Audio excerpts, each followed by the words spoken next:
Hello, hello, hello. This is Conspiracy Brother here with the Freedmen Collective. Doing a duo show today with Brother J Rocky. He'll be joining us shortly. As you can see from the let's see.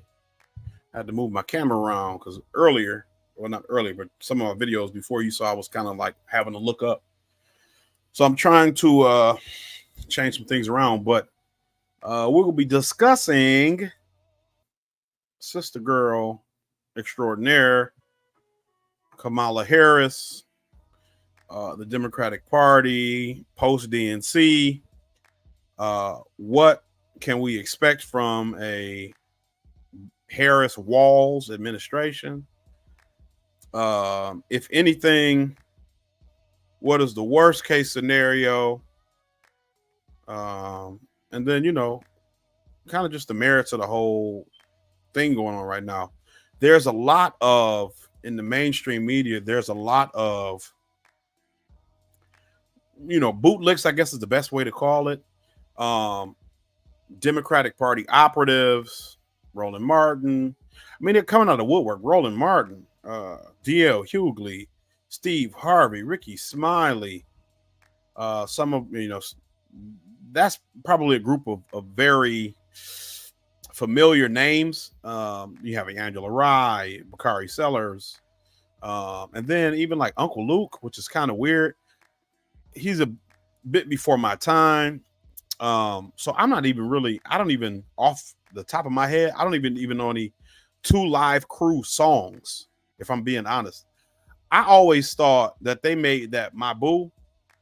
I didn't realize they didn't make that until it kind of came back a couple years ago and actually looked for it. I do know that, 2 Live Crew made a lot of raunchy music back in the day. So that's kind of interesting. Like, you see a lot of folks who,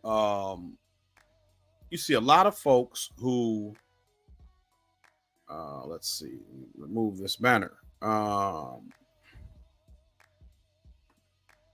You'll have a lot of folks who were critical of her previously, like even D.L. Hughley, who now suddenly like her number one supporters. And so it's weird for me because, in my opinion, that shows a lack of credibility. I wanted to do a solo show on a Look Underneath with Conspiracy Brother about this.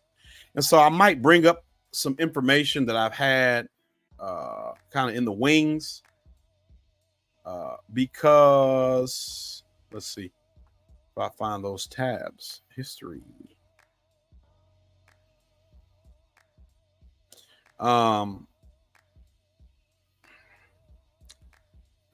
Be, yeah, because so I might do that because there's a lot of history about this lady that I don't feel like we are well versed on, and the people who stand to gain from her election aren't trying to tell us. And so because they're not trying to tell us, we'll never know. Well, let me see, because now I can't find, just open the tab. Oh, yeah. So I do have it. I opened it. It's like 48 tabs. So my computer may start to act real glitchy now that I've opened that group of tabs, but we'll see what happens. So, again, this is the Freedmen Collective. If you like our content, if you like the show, if you've seen any of our videos in the past, we go in depth trying to look at the political landscape, the global political landscape, and we appraise to the best of our ability with the knowledge we have the situation and try to make it digestible and informative for you, the viewer. We also try to do cultural breakdowns, as they're pertinent to the overall idea of the show, which is education for, you know, uh, a show by freedmen or descendants of freedmen for freedmen. Obviously, if you feel like any of this information is valuable and useful, and you aren't a freedman or a descendant of freedmen, we encourage you to utilize it to the best of your ability as it may be pertinent. And if you are so inclined and you do enjoy the content and you have seen us before and you hadn't gotten a chance, give us a like, give us a share. So we'll get into it. Let's see. Let me open up my screen share.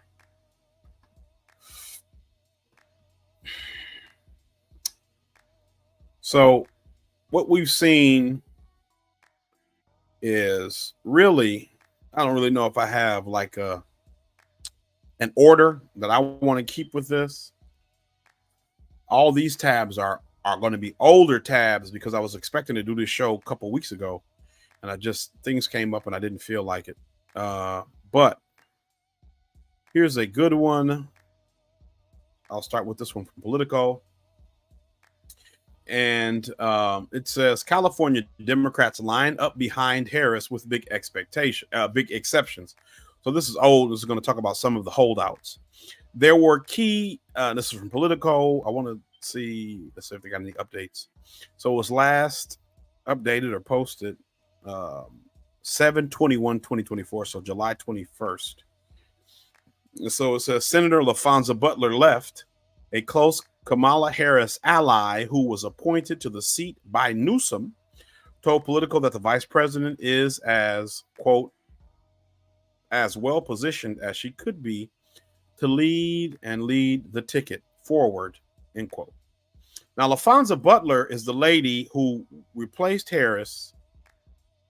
Well, she didn't replace Harris. He put a Hispanic guy up to replace Harris when she was elected. Well, she was elected, I guess, selected to the vice presidency. And so after that happened, he put a Hispanic guy up. He made a promise that he would put a black woman there. And when he put the black woman there, like there was a lot of, after Feinstein dropped out because she was like brain dead, worse than Biden, there was a lot of noise about replacing Feinstein with a black woman, because they were saying there's not another black woman in the Senate, is what they were trying to say after Kamala Harris became completely, disregard whether you think she's black or not. I'm just using this for the sake of the article we're going through and the information we're getting into. And so he was going to replace her with a woman. Now, if I'm not mistaken, progressives wanted her, and a lot of black people wanted him to pick Barbara Lee, right? And the reason they wanted him to pick Barbara Lee is because Barbara Lee, she's got a good record. She voted, well, I guess she had a good record. I don't know how you frame it with the knowledge of the genocide in Israel and the war in Ukraine and stuff, but she was the only person to vote against the war, going to war in Afghanistan or Iraq. She was the only person to vote against it. And she faced a lot of backlash for it. And, 23 years later, that courage in that moment. I mean, people on both sides of the aisle pretty much vilified her. But that courage in that moment, the conviction to stand up for what you believed in, right, kind of cemented her as somebody that progressives hold in high regard. And, black women, black people, Democrat Party, more grassroots people hold in high esteem. But he didn't pick Barbara Lee. And the reason that I've, looked into is because Nancy Pelosi wants Adam Schiff to be the next senator from California. And so in order to allow for Schiff to have a chance, because you'd have Barbara Lee there appointed, and what that would essentially do is when the next election came around, he would be running against Barbara Lee, an incumbent. Even though she was appointed, she's already a serving member of Congress. You'd be running against a black woman. That doesn't look good optically because the Democratic Party tries to pretend that it is the party of black people, specifically of black women. And so you have a white guy who is challenging a black woman for a Senate seat. So that's why they wanted Feinstein to stay in her seat, even though she was clearly as dead as you could be and still have a pulse. Nancy Pelosi was orchestrating this. So what they did as a go-between, because she eventually died in office, and so you cannot have a seat empty for however long from the time she died. I think she died in like April or March. So what they did was, because that would have given the Republicans a majority, so what they did was they appointed lobbyist LaFonza Butler, who a lesbian. I think her wife graduated from Spelman, so all you Spelman women can feel proud of that. But her, she was a lobbyist for Emily's List, and appointed her to be the senator. Black woman. Most people don't know about her. Most people don't know anything about even what I'm talking about. So the appoint LaFonza Butler here, and what does LaFonza Butler do? She says, "I have no intention to run for re-election." So LaFonza Butler does not run for re-election. She serves out the rest of Feinstein's term, and then Adam Schiff and Barbara. I don't even know if Barbara Lee ran. I don't think Barbara Lee even ran, but you have the selection now for the seat.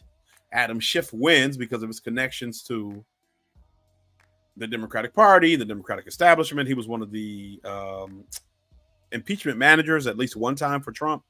When Trump was being impeached, he's been at the forefront of the House Intelligence Committee, I believe, until the new Congress, where the Democrats lost the majority in the House.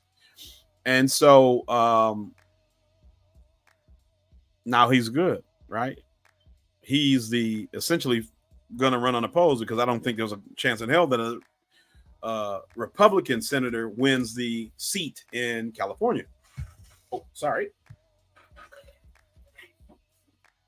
Another interesting fact about Dianne Feinstein: when she was the mayor of San Francisco, she actually had a Confederate flag raised at the city hall. I don't know why. California wasn't a Confederate state. It wasn't. I don't think they had particularly large groups of slaves.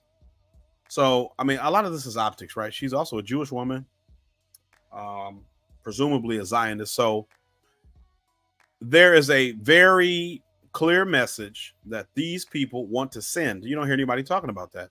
You don't hear anybody in the media talking about the fact that Gavin Newsom appointed a black woman who didn't serve out, who didn't seek re-election, who was a lobbyist, and Adam Schiff ran against a black woman to make sure that he got the seat and she didn't. So, you know, you hear about the Democratic Party being a party of black people or whatever, and in a nutshell, I'm hoping to kind of give context to why that isn't the case.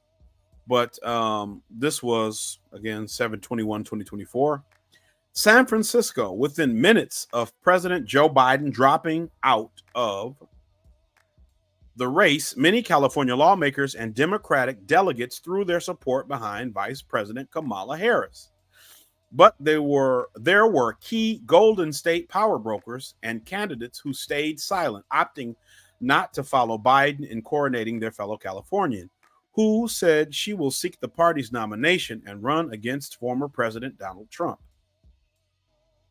Let's see.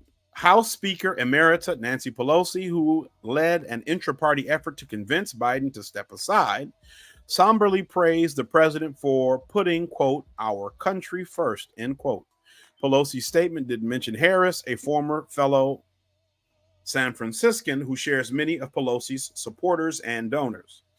Governor Gavin Newsom himself, a potential contender for the nomination, has previously said he would support Harris if the president left the race. On Sunday, however, the governor's statement also didn't mention Harris.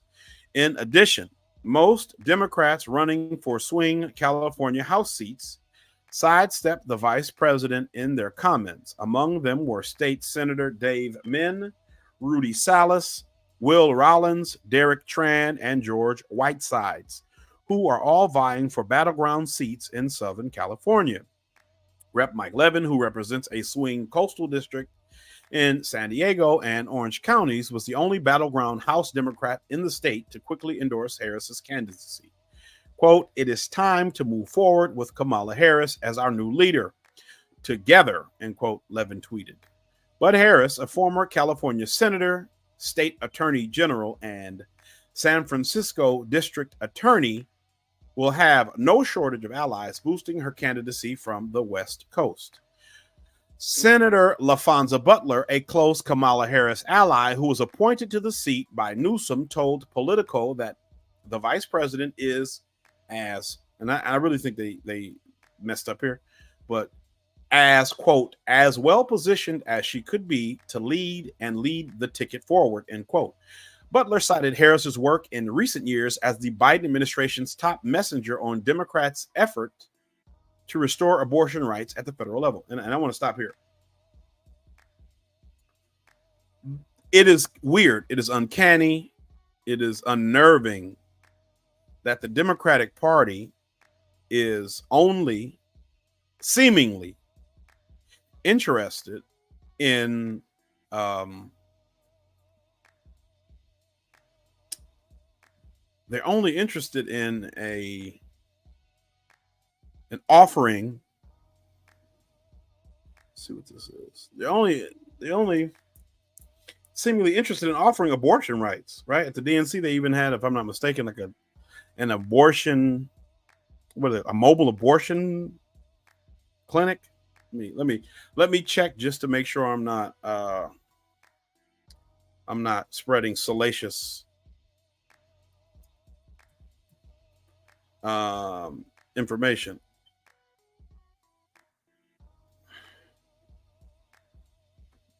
So let's see. Well, I'll go on look at PBS because PBS has a fact check. So let's see what the fact check says, and then I'll look at NPR. So it says fact check: is the DNC offering free abortions to attendees? The fact check originally appeared on PolitiFact. Reproductive rights took center stage during the Democratic National Convention's first night in Chicago, but is the DNC offering free abortions and vasectomies to attendees, as some conservative social media users have claimed? Now, see, I didn't say any of this stuff, so I don't know, but I heard it was a mobile abortion clinic. I don't know about the vasectomies and them being free to attendees. I'm sure they'd be free to everybody. So the account RNC Research on X, which they say is run by the Trump campaign, tweeted August 18th, quote, "Democrats are giving out, quote, free abortions and vasectomies at their convention," end quote. Other users made similar claims. The Planned Parenthood branch is providing free medication, abortion, vasectomies, and emergency contraception through a mobile health clinic in Chicago that's running at the same time as the DNC, but the convention is not sponsoring or otherwise connected to these services. So Planned Parenthood Great Rivers, which is based in the St. Louis region, said August 14th on X and August 19th in a press release that its mobile health unit would be stationed August 19th and 20th in Chicago's West Loop neighborhood. And Great Rivers said that all of its appointment spots had been filled.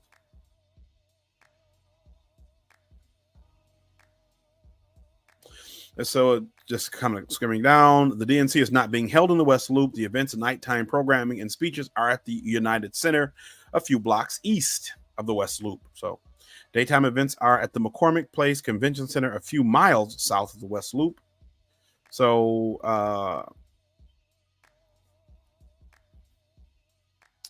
that's it was more charitable than I expected, actually, because although the Democratic Party is not necessarily supporting the abortion thing, I mean, it would be a lot more easy to be sure that Democrat supporters are providing the abortions.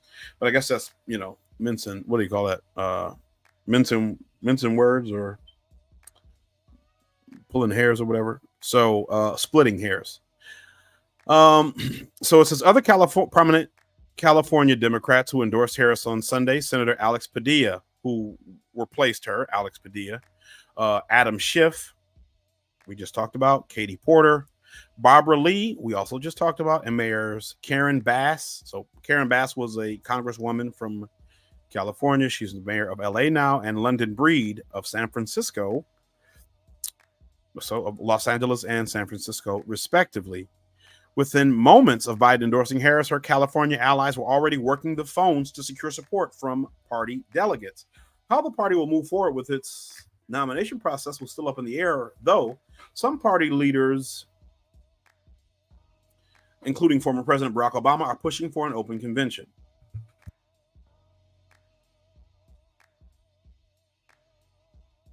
Now, I've heard theorized that Joe Biden had no intention of stepping down. And, I've said this, I've told people this is how I feel. I don't think this is at all an overstatement or exaggeration to say that Joe Biden was cooed out of his seat, essentially, as the next president. Because I don't like Joe Biden. I don't support Joe Biden, but I do support truth and procedure. And when you have a sitting congresswoman, former Speaker of the House, you have a former president who was the president that Joe Biden served under. When you have Democratic donors and other Democratic operatives in the background, from what I've read and researched, saying that if Biden doesn't step down, they will activate the 25th Amendment to remove him as being unfit for office, which would remove him from the presidency now. So not only would he stop being president now, but he also would be disqualified from running in the future. That is a coup. It's a bloodless coup, right? So like we see in, South America, like we see in Africa, like we see, in parts of Asia, where, or even like we saw in Ukraine in 2014, we have a democratically elected, so they claim, head of state, head of government, and against the will of the people or against the procedure that is already set into motion by the Constitution or whatever governing documents or, de facto rules that they observe, is removed from office or removed from the ability to run for office again, that's a coup d'etat, a blow of the state. And so that's what we saw here. It was a coup d'etat. They won't say that because they'll tell you that Biden stepped down and he made some great decision for the benefit of the American people and democracy and the Democratic Party and whatever. What we need to know and realize is until he debated Trump and fell flat on his face, no one was saying that he was unfit for office. No one was saying that he should step down. No one was saying that they wanted somebody else for the job. So understand that. Weeks prior, a week prior, a couple days prior, people were saying, Joe Biden is sharp as a tack, verbatim.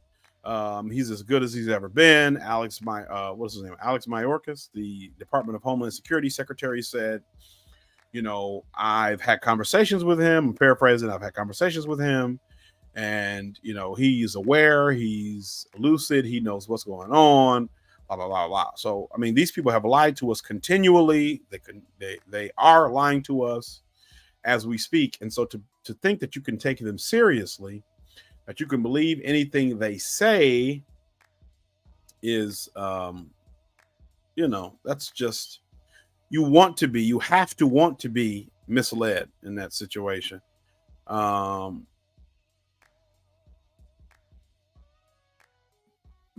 But so that's just my opinion about it. Obviously, everybody is entitled to have their own opinion or be deluded in whatever way they want to be.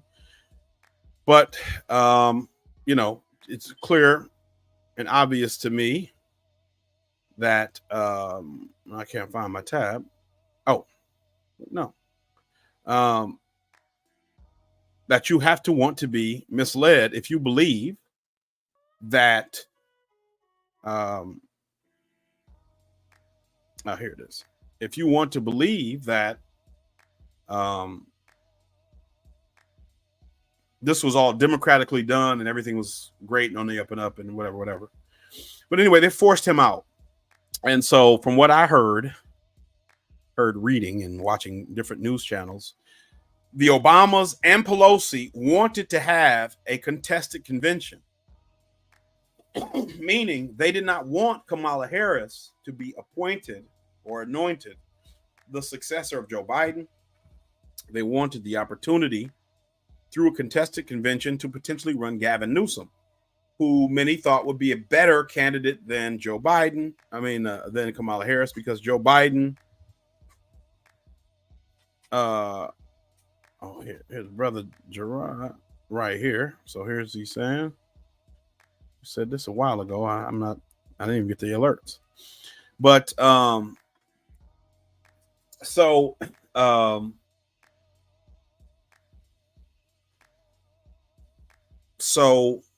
what was I just talking about?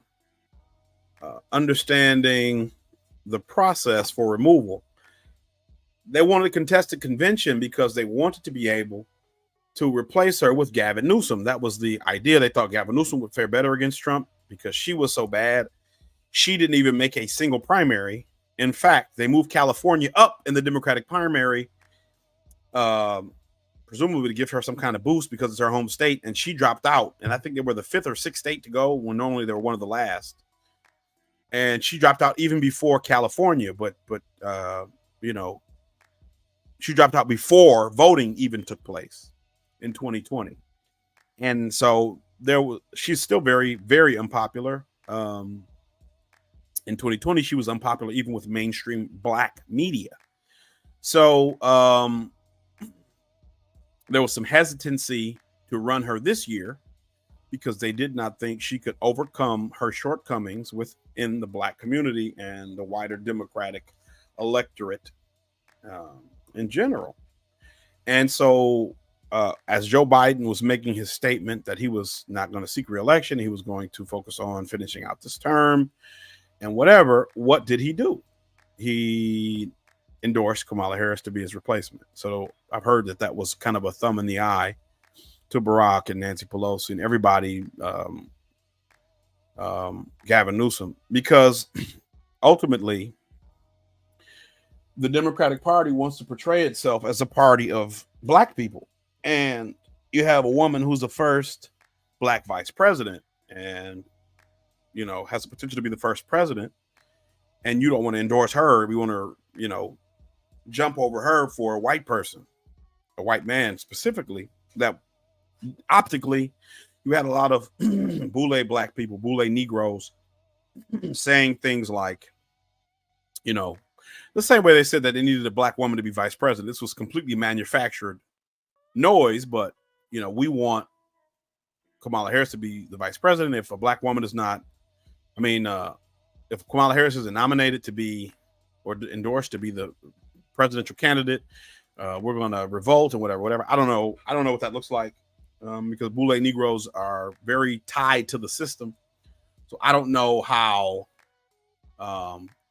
much pushback they'd really be willing to offer because they're not going to vote for Trump or Republicans.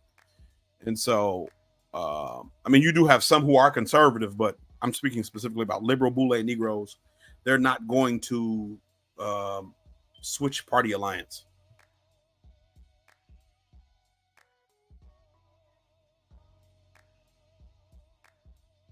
So that was, kind of my long bit of backstory about the whole situation with her being endorsed by Biden. And that's why, they said that's one of the reasons why the Obamas were so late to endorse her and why some of these people here in California have not endorsed her. Now, some of it could be, just sitting on the fence because you don't want to put your name behind a loser, or you don't want to divide the party by picking somebody. And if it's contested convention, you run the risk of the weight of your selection, even though Democrats do have super delegates, which, by definition, unfairly advantage party elites in the selection process. But you don't want to have an unfair advantage on your candidate in case they may lose or whatever in the general, because, the process was unfair, the process for Biden was unfair.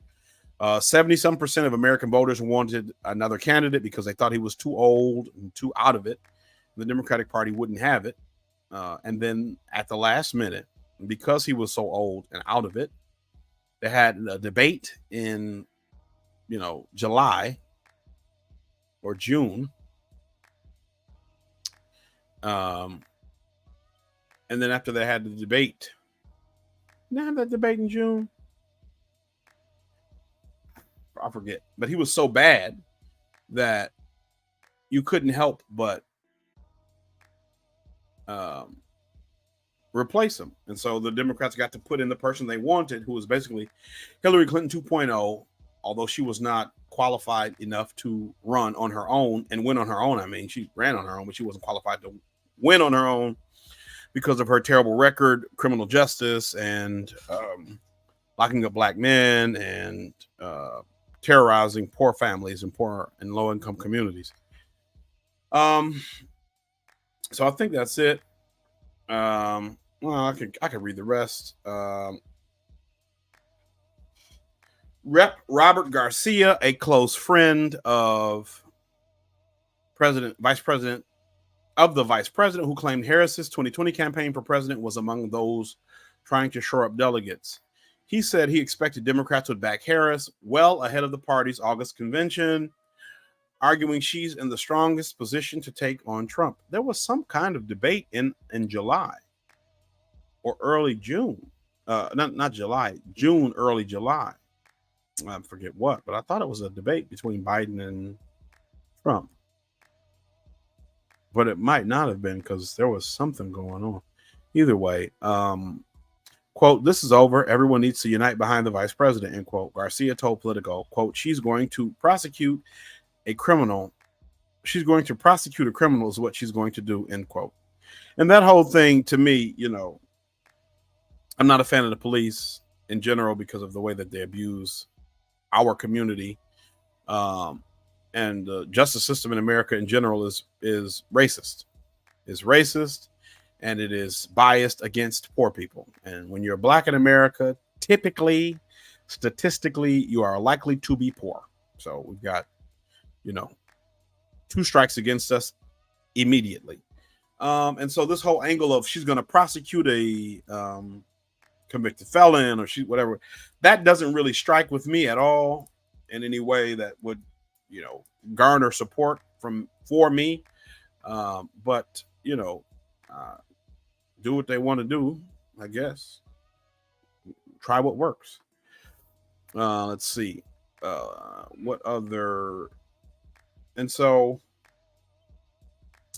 I want to talk about a bit of her background because a lot of people don't know that she is Canadian. Well, not Canadian, but she grew up in Canada. From at least, I think it was 12. I've heard differing numbers, but she went to middle school and high school in Canada. And I think that's important to look at to understand what you can expect from her if she does become president.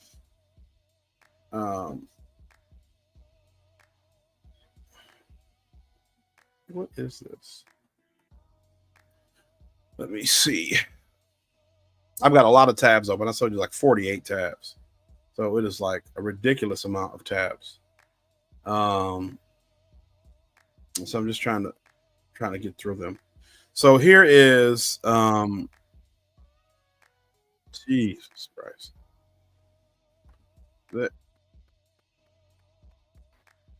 I've said this before and I'll say this again, for full disclosure. I did not vote for Barack Obama in 08 or 12. I was very skeptical of him because I couldn't understand why a black man would want to be president in America. It was very. Give me 1 second.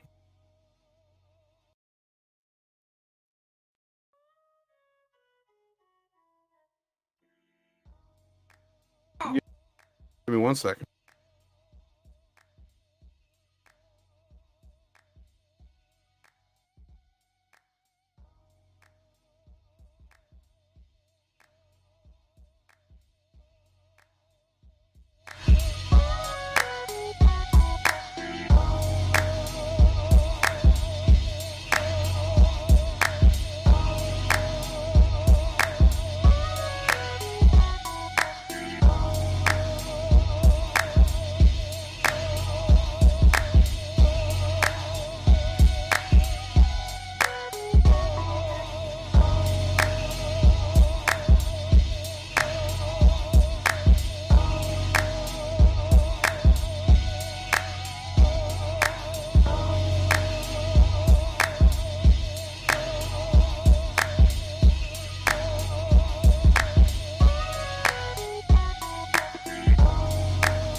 I'm back. I'm back. I'm back.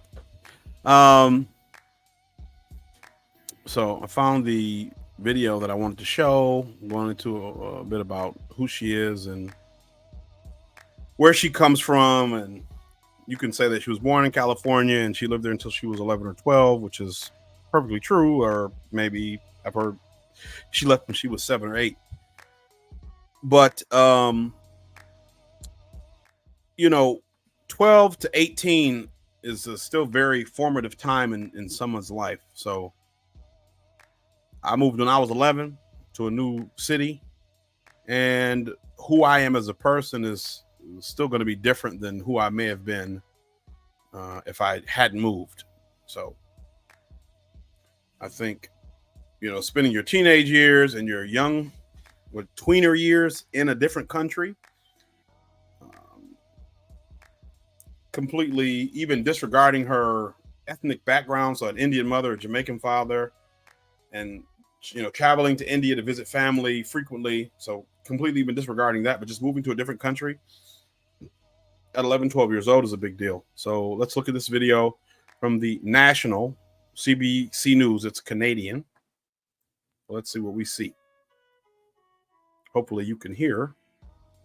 Let's see. Let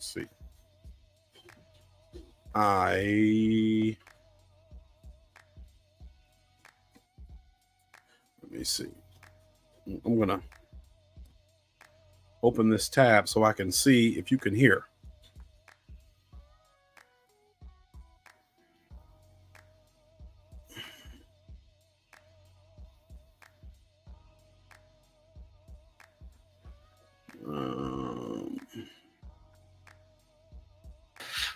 Kamala Harris went to Westmount High School while her mother, a cancer researcher, taught at McGill. Her smile and her generosity. She was a nice person. Can we hear This that? former schoolmate says that high school experience likely helped shape who Harris is today. That school at the time is. Let me see. Let me check and make sure you can hear that.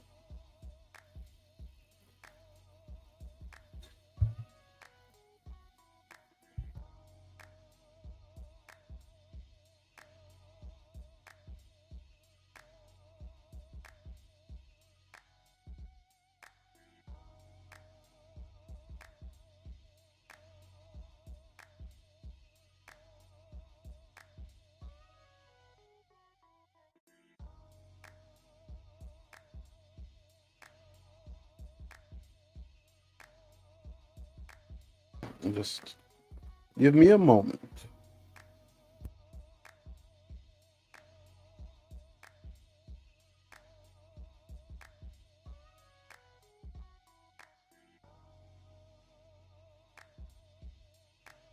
So yeah, we can hear that. There's a lot of Jamaicans and people from Barbados and people from India and Chinese. It's just like that. Because of the multiculturalism and her able to speak with people from different backgrounds, I think that molded her very well for the position she's in now. Kamala has been quite quiet about her Canadian experience. And he says that likely won't change during the election. Because it doesn't really get her much politically, or it doesn't really sort of enhance her kind of position or her sort of posture in American politics. But he doesn't think her political rivals will use it against her either, since she was born in the U.S. There is no popular hostility towards Canada in the United States that one could tap into. Well, I live in Detroit, and I don't like Canadians very much. I'm kidding. I was raised to take action. I didn't grow up seeing somebody that looked like me in the political eye and that high up in office. That it means the world to me. This is truly going to be revolutionary. It's going to inspire so many other people to get involved in politics. Women of color, young. I just want to pause it. I know I'm paused it quite a bit, but I just feel like that's overstated. Being able to see people who look like you and the impact that has on your ability to do, I think that's very overstated, because when we get down to it,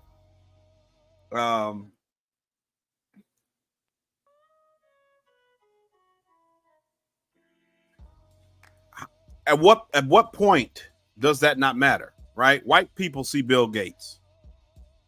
The average white person is never going to be Bill Gates. White people see the presidents, and it's a moral thing. I get it. It's kind of like a moral victory in so many ways. It boosts your morale, but you'll never be a president. I mean, you've only had 47. 40. Yeah, we'll have 47, one way or the other. And that's, I guess, if you count people. I don't know how often it's happened that somebody lost an election, ran again after they lost. So I don't know. But if Trump wins, he'll be the 45th and the 47th. So you have some people who have repeated, potentially more than just him. And so you've had 47 guys since 1776 who've had this job. You're not going to be, you know what I'm saying? You're not going to be president. You're not going to be a billionaire. You're not any of that stuff statistically. And so what? So what if you see a brown face? Like, this is what we got to, we got to get people to kind of see the bigger picture of. That doesn't matter. What matters is that you have competent people who are interested in doing what you elect them to do. And she's not one of those people. I don't know how much of the background I'm going to get into today. I don't know if I want this show to be overly long. I have had a tendency to do that, but I don't think I'm going to do that for this episode. But, Indian kids in India or Indian descendant people can look at India as a country and see a history of Indian politicians who ascended to the highest levels of political power within their own countries.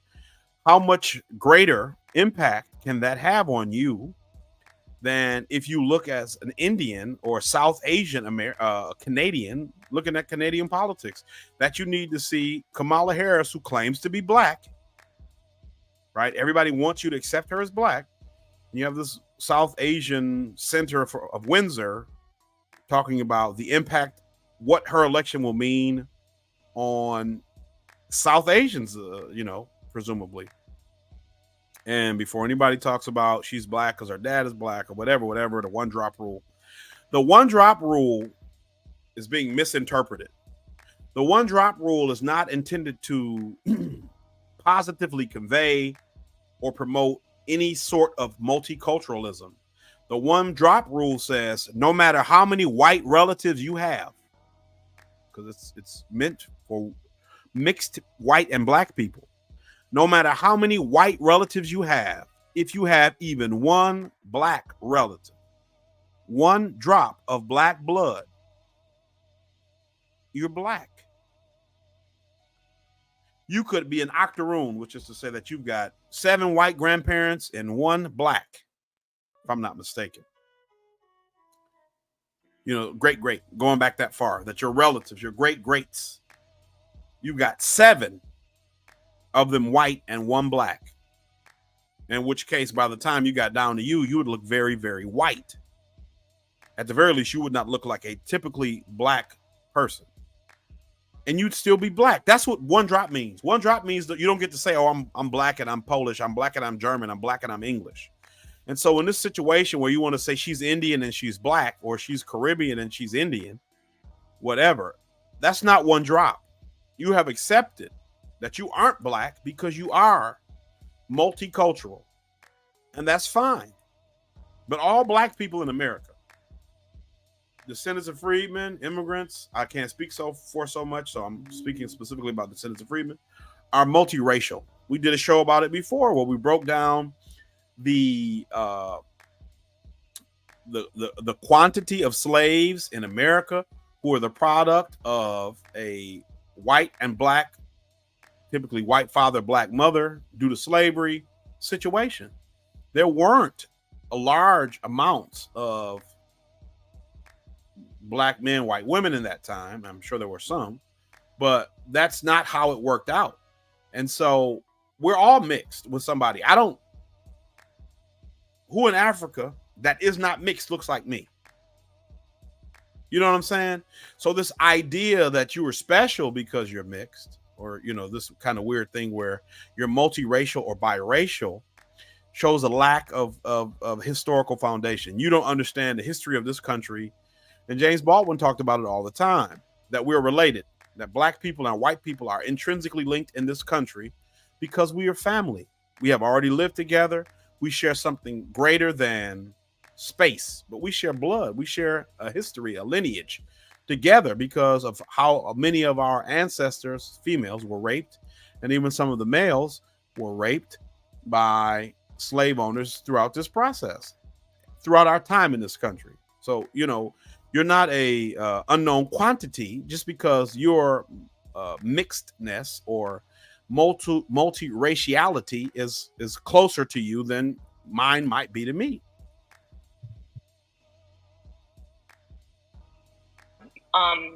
Girls like me who didn't think they had a shot. Although Harris's work as California's Attorney General has been criticized by some progressives, some say she will still appeal to many. It's been quite a journey these nearly 4 years with the current occupant in the White House. Reverend Dr. Rhonda Britton is from the U.S. and lives in Halifax. To see a Black woman chosen for this position in the land is affirming to the movement, and it says someone is listening. I would say good luck, and don't let them push you around with you. They're convinced Harris can hold her own, even if she... Affirming to what movement? You're a Black American, you live in Canada, you sound like you're from Canada, so you've been there a significant portion of your life. What do you mean? What movement? What movement is affirmed? And this is the thing about symbolism and Boule Negroes or whatever. And, whatever her connections, whatever her background, I don't know. I don't know anything about this lady. What movement is affirmed by having a Black female president that wasn't affirmed when we had a Black president?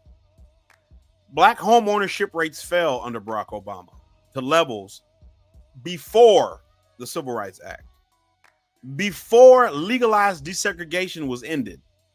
There's less Black home ownership after Barack Obama and during his term than before legalized segregation ended. What is affirmed? What movement is affirmed? These are the tokens and symbols that we have to fight against. Because how is your life better? And I'm not trying to tell you to vote for Trump. I'm not saying that. But Trump is not, the Republicans in general, Trump is kind of a different animal. But the Republicans in general are not looking for Black votes. The Republicans in general don't go out of their way to curry favor within the Black community. That's not what happens. So what?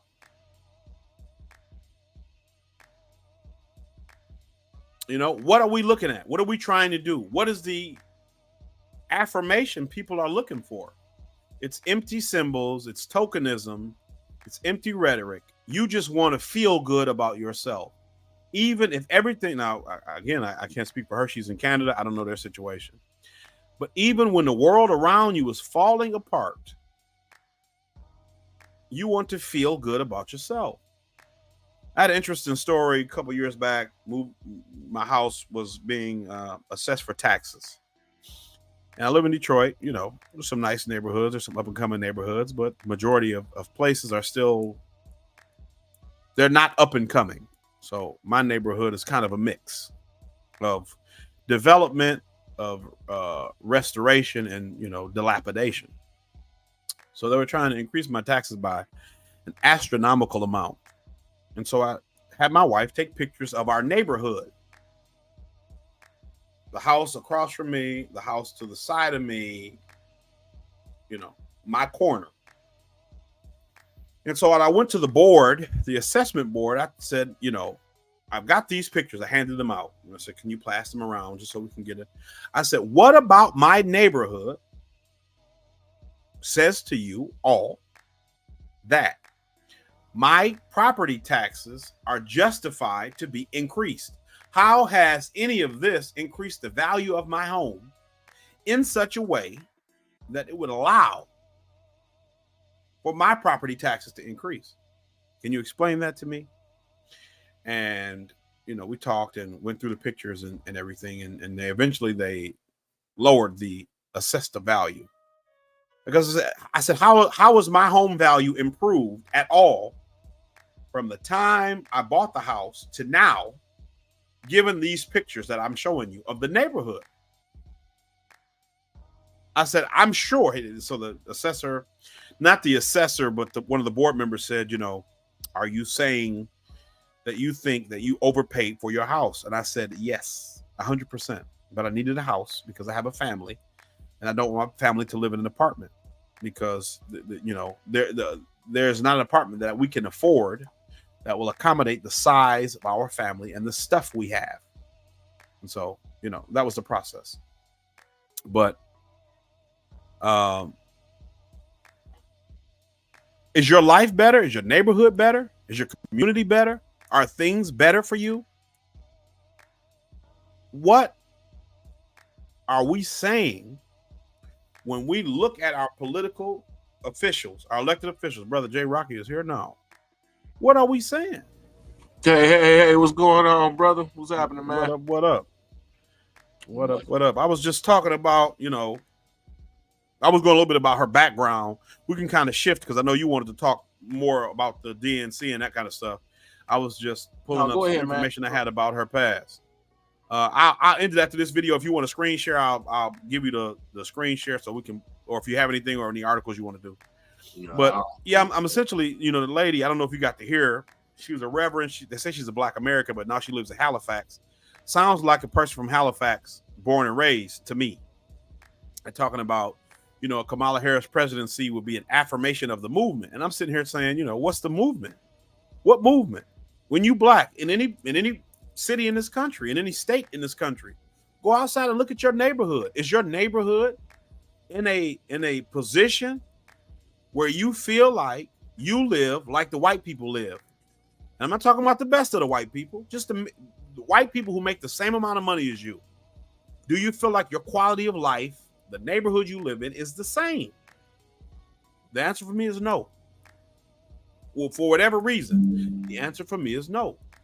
And so I don't know what movement is affirmed by a Kamala Harris presidency any more than a Barack Obama presidency. Like I said, home ownership rates under Obama and after were lower than before legal desegregation was ended.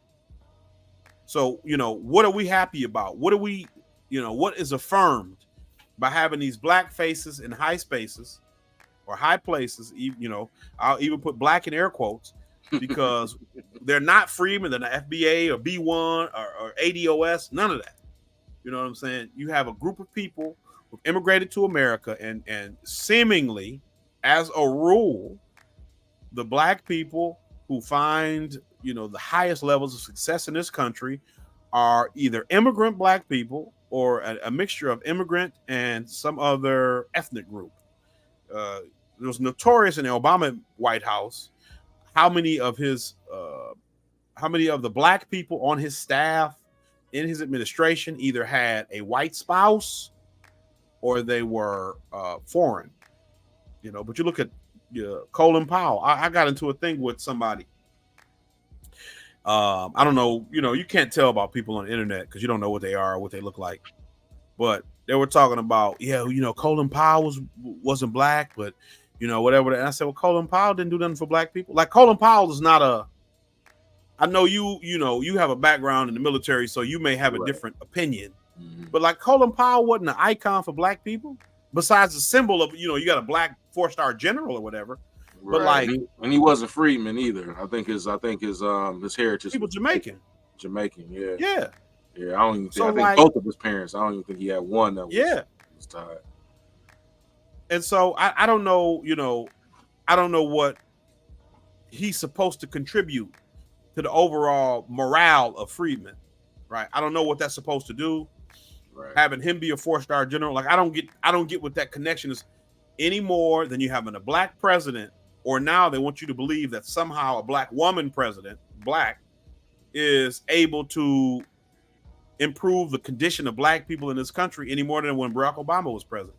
Barack Obama was uniquely liked among most people. He had a history of public service. He had a history of community organization and engagement. He was young. He didn't have a lot of baggage. She don't have that going for her. You know what I'm saying? You got a history as a DA and an AG and doing some shady stuff. That's not a credible history for people in the black community. Yeah, man, it's very, very unfortunate, man, that that these policy, I'm sorry, like the identity politics is all that they choose to offer us, man. And then the crazy thing is that they're not even offering it through us. You know what I mean? Like you were saying, you know, it has to be, you know, through, you know, people who have quote unquote are of the diaspora, but they're not us. And then it's used against us to say, see, why haven't you all done this? Right? You know, the model immigrant, right? You know, I think I heard, you know, heard a little bit of what you were saying in reference to, you know, who she is and who she was, you know, and that DL Hughley post that you sent me, you know, with him responding, talking about how he lied on himself or what have you, or he lied not on himself but lied on Kamala because he was quote unquote regurgitating, you know, falsehoods or what have you. He had made a point to say that she was from Oakland.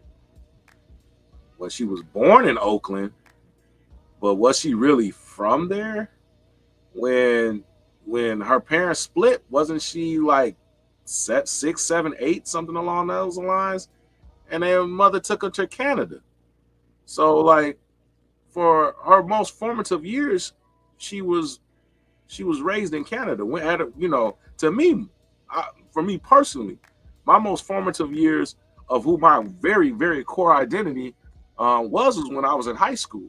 I can literally, my 9th through 12th grade, you know, 13 through 17, a lot of my, you know, initial political beliefs or, you know, or yearnings or wanted to understand how I, like, okay, like, you know, I go this way versus this way in regards of far as politics are concerned or what have you. And it's changed over the time. Obviously, I'm not sitting up here saying that I'm, you know, I'm stuck at a teenager's level, but I know as far as like, you know, versus conservative versus liberal, righteousness, things of those nature, you know what I'm saying?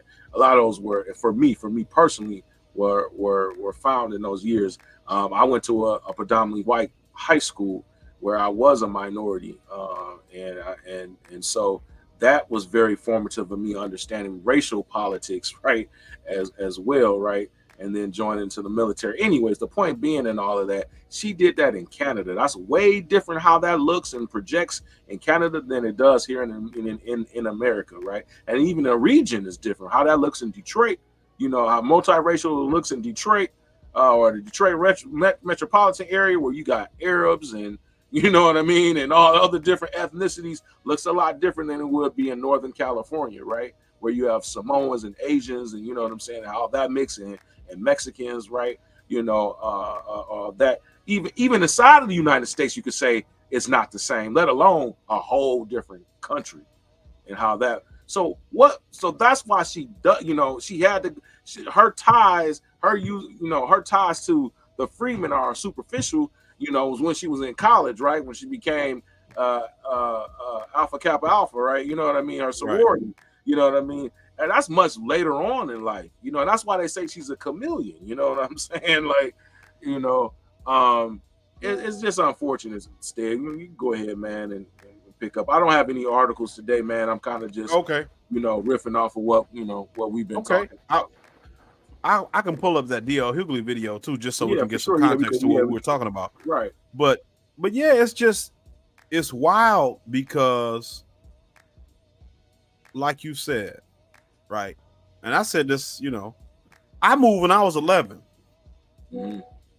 And who I am, like you said, is greatly influenced by that environmental shift. You know what I'm saying? And so for me to just sit here and because I've heard it said that she was 7 or 8, and then I've heard them Right. say that she was 12 or whatever when she moved. So I don't know which one, because Mm. her background is so shady. It's really kind of hard to figure out. But like, no matter what, no matter which number it is, like the fact that you lived in another country is a big deal. That's not nothing. Right. You know what I'm saying? That's really important to look at. I want to pull up this article. I'll finish this clip out because I got it on, and it's not much left. But I want to read this article a little bit from the New York Times. It's called Kamala Harris's Canadian Dream. If she has a tough political fight ahead. Allison Northcott, CBC News, Montreal. All right, so here is. Honestly, I don't know what to do with my hands and photos. That's why. Here's the article here. I'm turning that off. So this is from the New York Times. Kamala Harris's Canadian Dream. The Democratic nominee for vice president grew up in the same Montreal neighborhood where at times reporter lived. The same. So he reflects on how Canada helped shape her. So this is her graduation photo in the yearbook in Westmount. So it says Kamala Harris. I don't know. Cherish memory. California. Angelo Summer 80. I remember. What is this? Is this in a code? I see it, bro. What you got? I don't see it. It's not coming up. Let's see. No, I see it, but I'm not seeing what you're seeing. It says here that the words next to her. Oh, yeah, I can't blow it. Like it says. So it says share mem. So I'm assuming that means cherish memory. It says California, Angelo, Summer 80. Then it says IREM. So I'm assuming I remember S'ing out the W with ACDPCSMM.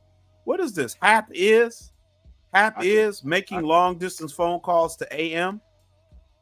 Fave passed dancing with Super 6 Midnight Magic. Fave X. Nah, I'm just playing. You know what I'm saying? Like, I don't know. You know, maybe that's a Canadian thing that they do in their yearbook. I don't know what any of this code is supposed to mean. Oh, you talking about what's next to her picture is what you're saying? Yeah, because I'm trying to, you know what I'm saying? Like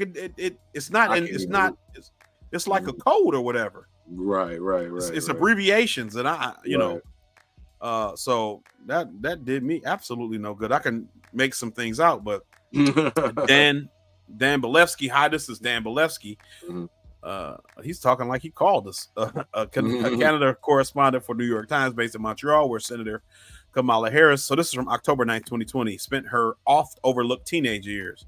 So see what I'm saying? That's huge, bro. That's huge. Yeah. Those teenage years, man, is huge, man.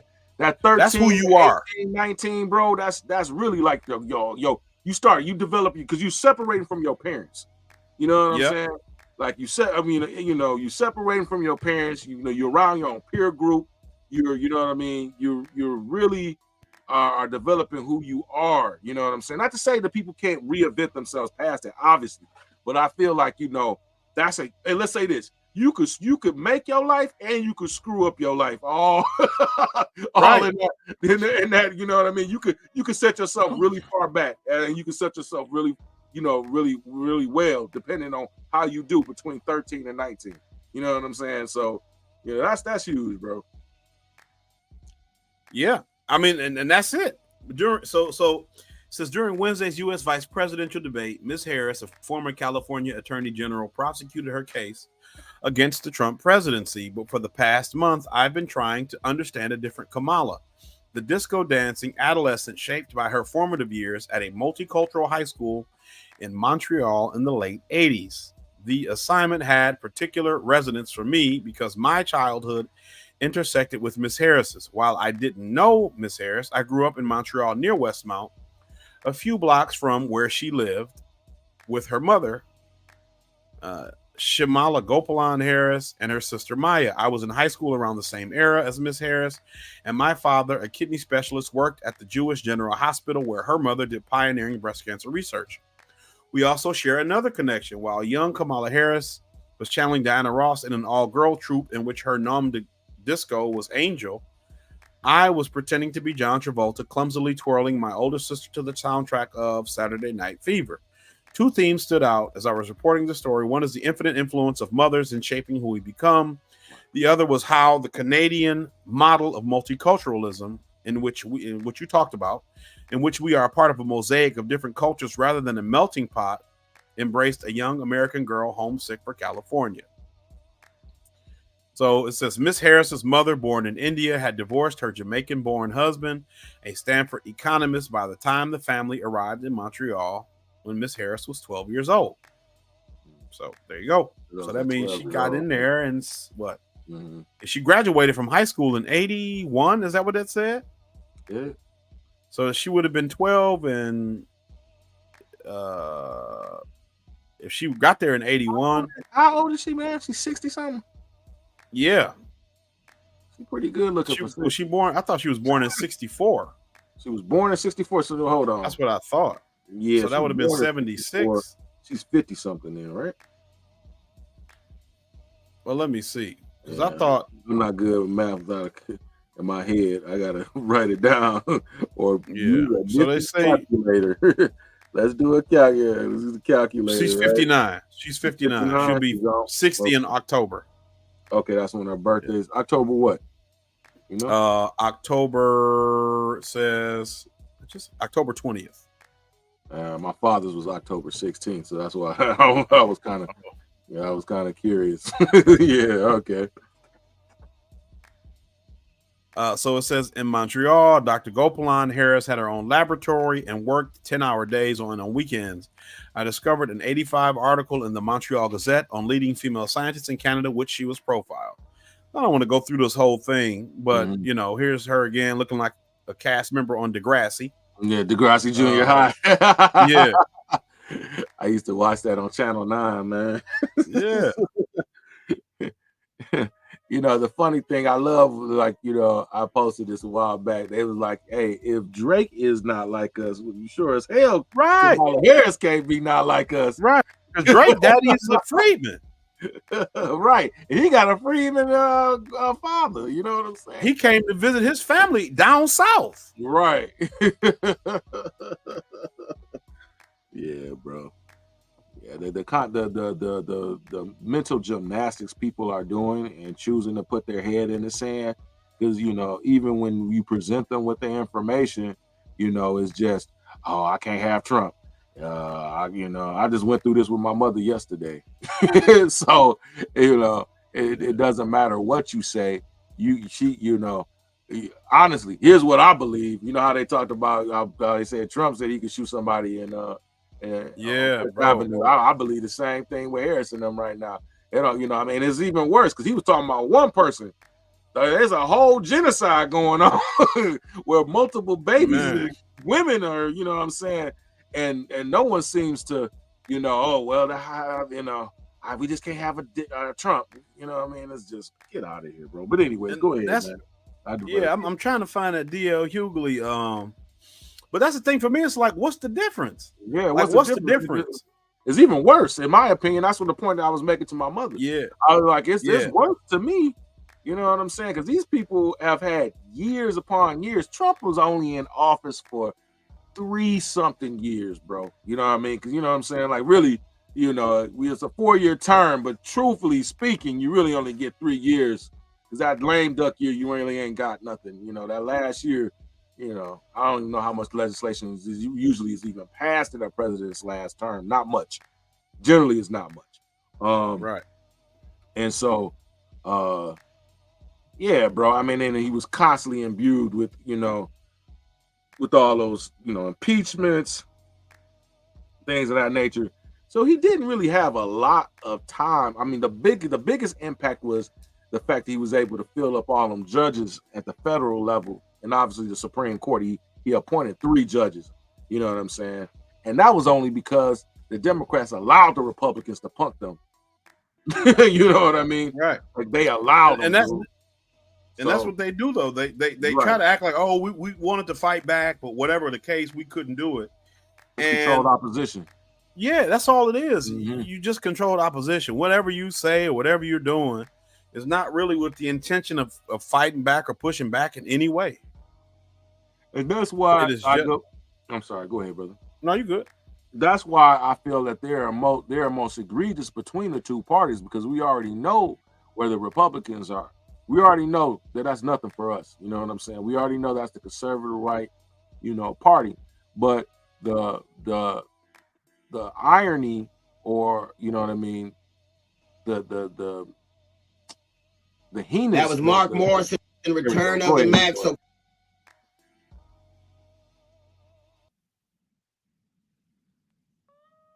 So I was trying to stop it because I was letting you finish. I didn't want it to load up. Oh, no. Okay, thought you were gonna go, but yeah, I mean, to me, the part is that is the more horrendous actor is when they come as a friend, right?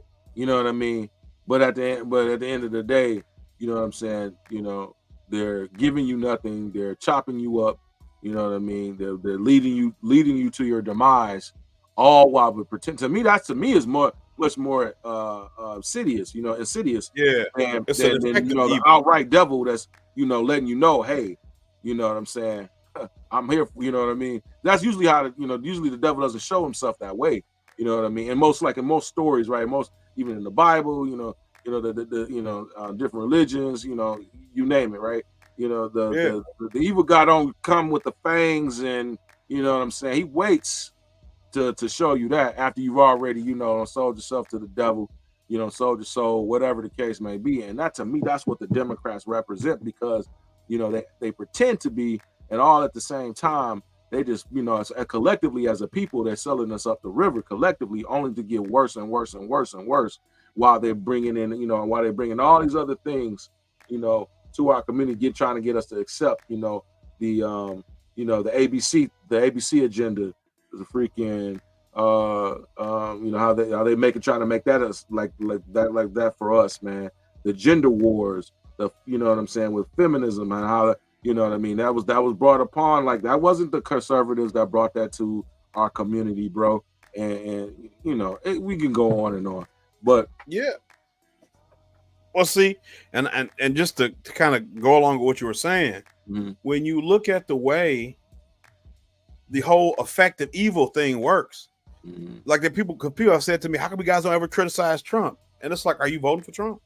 Right. Do I need to tell you how bad Trump is? Or can you see that? Right. You know what I'm saying? Now, there are some times where I push back against people who are trying to make the Republican Party like the party of free speech and virtue. Right. It's like, nah, bro, that's a complete. Yeah, that's not even what they call it, revisionist history. That's revisionist present. Right. You can see how they acted when them people was protesting Israel. That's not who they are. Right. They don't care nothing about free speech. They want stuff to go the way they want it to go, and that's it. So like, they're not even they're not even I gotta see about my camera. They're not even really a legitimate second option for me at all. Right. Even in the worst of times, they're not even a second option, or an alternative option. They're the same. They're, people say they're two wings of the same bird, or two sides of the same coin. Like, that's literally it. Y'all serve the same corporate donors and sponsors. Y'all have the same foreign policy agenda.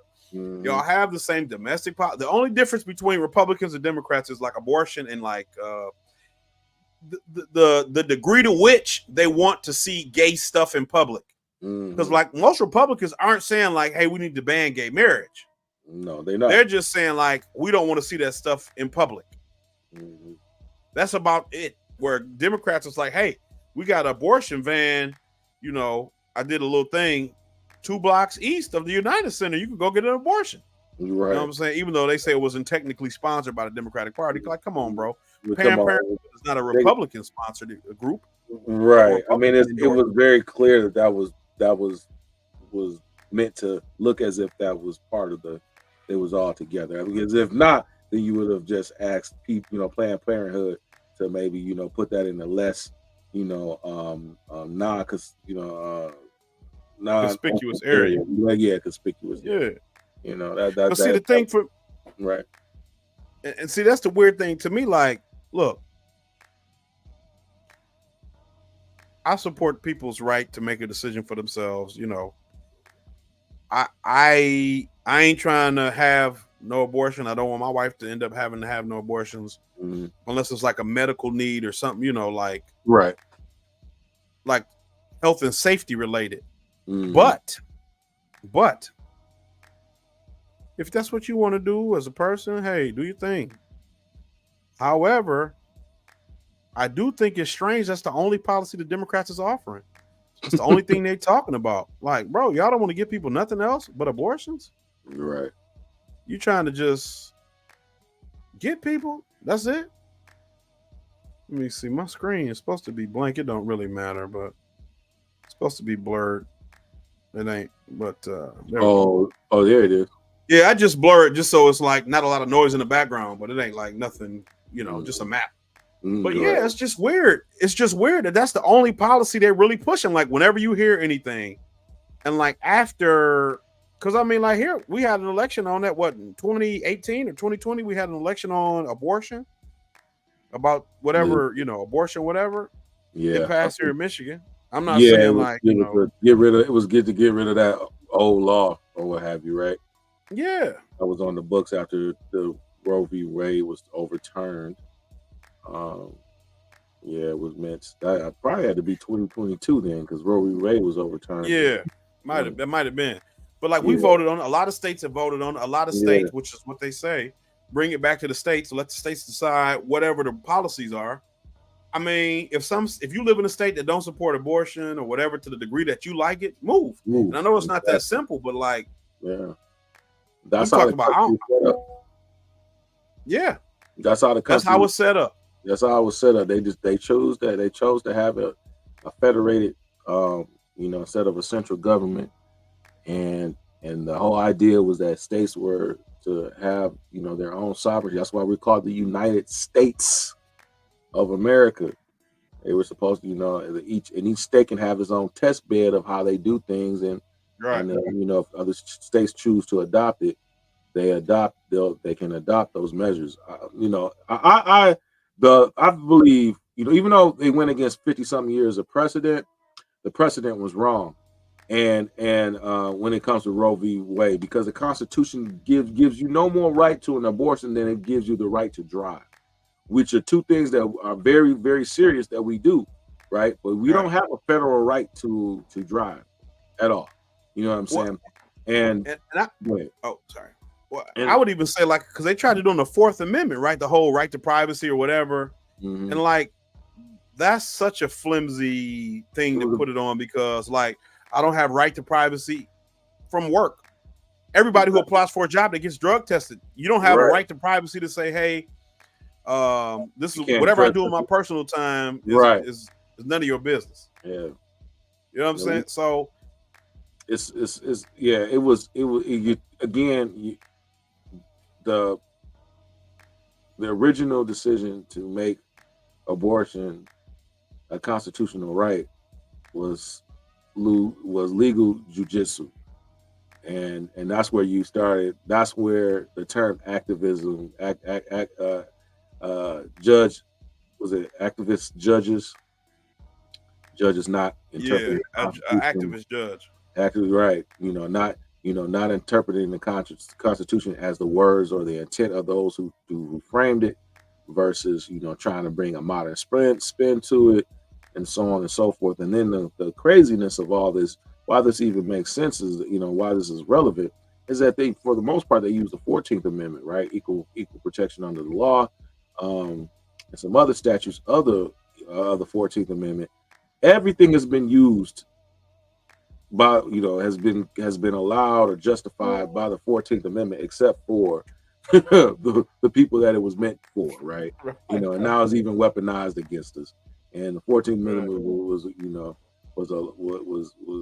used to justify the legal by making abortion a federal right that was governed by the Constitution, when it's not, because it's not explicitly, it's not something things that Constitution by definition is a limitation on government.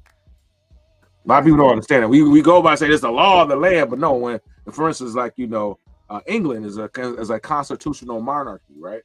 You know what I mean? Constitution by its very definition is meant to limit the power at hand, right? And I know we want to get too into a civics course, but it begs the question that all these things are relevant when you were referring to this right to have a federal federal ban or federal what was acceptance, right, or federal leave to have abortions. That's something that the Congress would have to write into federal law. It is not something that's written in the federal law, or a constitutional amendment would have to be put onto the books to make it the law of the land. And that will never happen because of what it takes to create an amendment. Especially nowadays, like they didn't ratify lynching. What was it? Mississippi didn't ratify that until 97, or what was it? You remember? It wasn't the lynching as a federal crime, a federal hate crime. It was. I think they were trying to make. It might have been the 14th Amendment. Yeah, it might have been like the law. Something like that, and they ratified it. Yeah, it was blocked. Well, I know Justin Amash and Thomas Massey and one other person voted against it becoming a federal hate crime. Right, lynching to be a federal hate crime, but like Mississippi was the last state to ratify in 97 or something. They ratified the 14th Amendment or one of the it was like the 14th, 15th, or 16th Amendment, right? Or 13th, 14th, 15th. You're right. I want to say you're right about that. Yeah. So yeah, man. But hey, Stan, I got a hard limit, man. I gotta get off here at 2:30. Okay, but I'm gonna definitely watch you in the background, man. But piece of reparation. I'm gonna play this video. I might not stay on much longer, but I'm gonna play this video, and I'm gonna go over a little bit about just the way they talked about, because we got that whole the whole theme of joy with the DNC rubbed me the wrong way. It was all weird. So. Right, yeah, for all sure. Right. All right then, brother. Y'all peace and reparations, guys. Peace. So here we're gonna look at this video. D.L. Hughley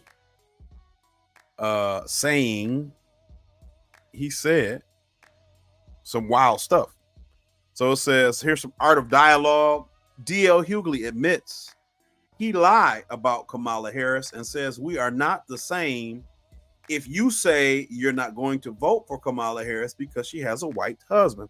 Now that's really been like one of the least important things to me, although I do think it's hypocritical, because I feel like if Barack Obama had a white wife, black women wouldn't have voted for him, and they would have been perfectly fine to say they wasn't voting for him as a result of that.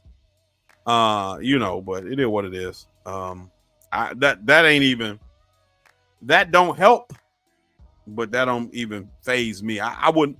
She could have a husband that was a Black Panther. She want to claim she's from Oakland. Her husband could be a Black Panther, and I wouldn't vote for her. You know what I'm saying? So that's irrelevant to me. But here he is saying some wild stuff, and what y'all think? That was Mark Morrison, Return of the Mac. So Kamala Harris is sailing despite everybody's worries and fears and doubts. Oh, she's not. We don't know, and what's going to happen? She will be the Democratic nominee for president.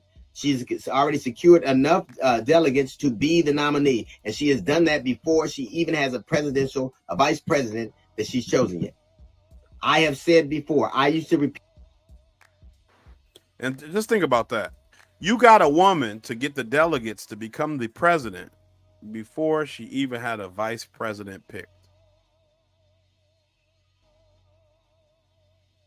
Now, typically through a nominating process that happens.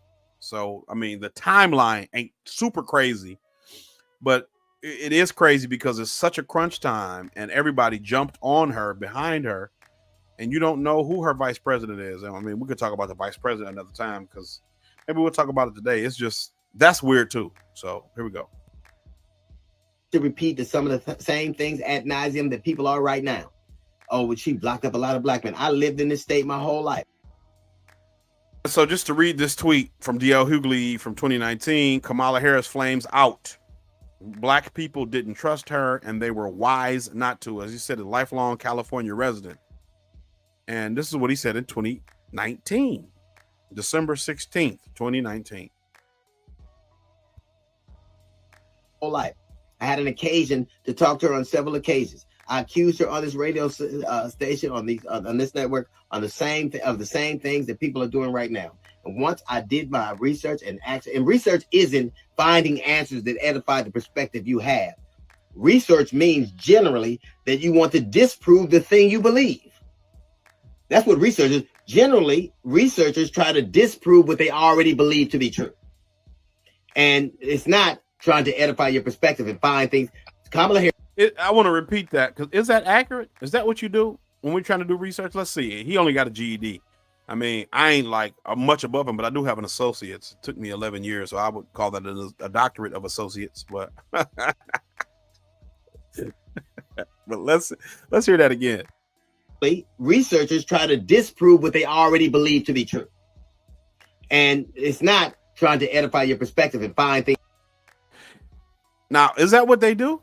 I've heard of straw manning and steel manning or whatever, and falsifying your evidence. But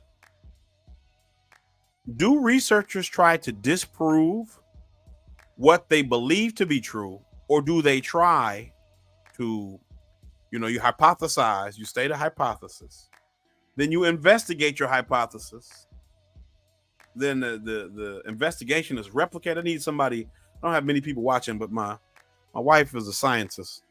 That's what my kids say. She's a scientist, so I might need her to chime in. You hypothesize. I can even look up the scientific. It's called scientific method, right?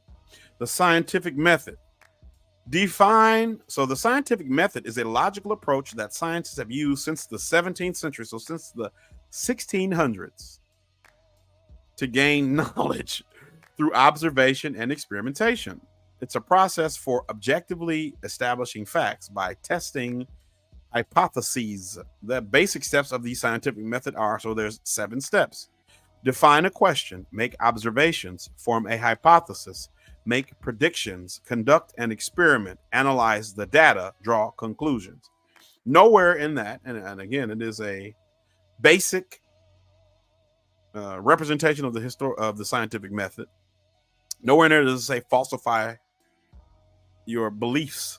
It says define a question. So that question could be, why are bats capable of flying? And so you make observations of bats. You form a hypothesis based on what I've seen. Bats fly because X. You make predictions. If I change X, bats will no longer be able to fly. You do an experiment where you remove X or change X. Analyze the data. Can bats still fly? Yes, no. If the answer is yes, they can still fly. The conclusion I've drawn is that X is not the cause. And then you repeat this process, changing your variables. But you're not trying to disprove what you believe. Again, he got a GED. I got a doctorate of associate's degree. So, I'm not trying to be better than him. But this is a fundamental misunderstanding of basics of scientific discovery. And this man has a radio show where he talks to presumably tens of thousands, because anybody listen to radio no more. And he's old, and so his fan base is even less. But he's talking to tens of thousands. I'm sure he gets more views on Instagram and Twitter than he gets live listeners on his radio show. It's a dying medium. I mean, I've essentially got the same ability to radio show as he does. I just don't have the reach because I haven't been a comic for 40 years. But, or whatever, how long he's been doing it, 30 years. But you don't even have a basic grasp of the scientific method, and you want to become an authority on how we should feel. And I'm not trying to be your authority. All I'm trying to do is give information, right? I'm trying to do a bit of report, journalism, research, my basic level. But I'm trying to get you to draw conclusions based on the data. And I am trying to interpret the data in the way that I understand it to the best of my ability. And I always try to make sure that I tell you all how I feel, what I am going to do, what I am going to encourage my family to do. But I'm not calling you, you know, weird names because, in general, if you just feel differently than I do, if you try to belittle me or belittle other people because we feel differently than you do, then the gloves are off. But, you know, that's not so. So right off the bat, your example, the scientific method, and how is wrong. So now I have to look at everything you say now with a bit of skepticism because it doesn't. You don't know what you're talking about. So let's keep going.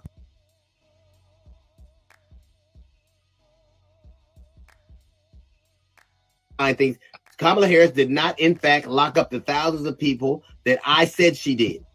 I told that lie, and I have apologized to it. Not only, Brother Gerard was saying this.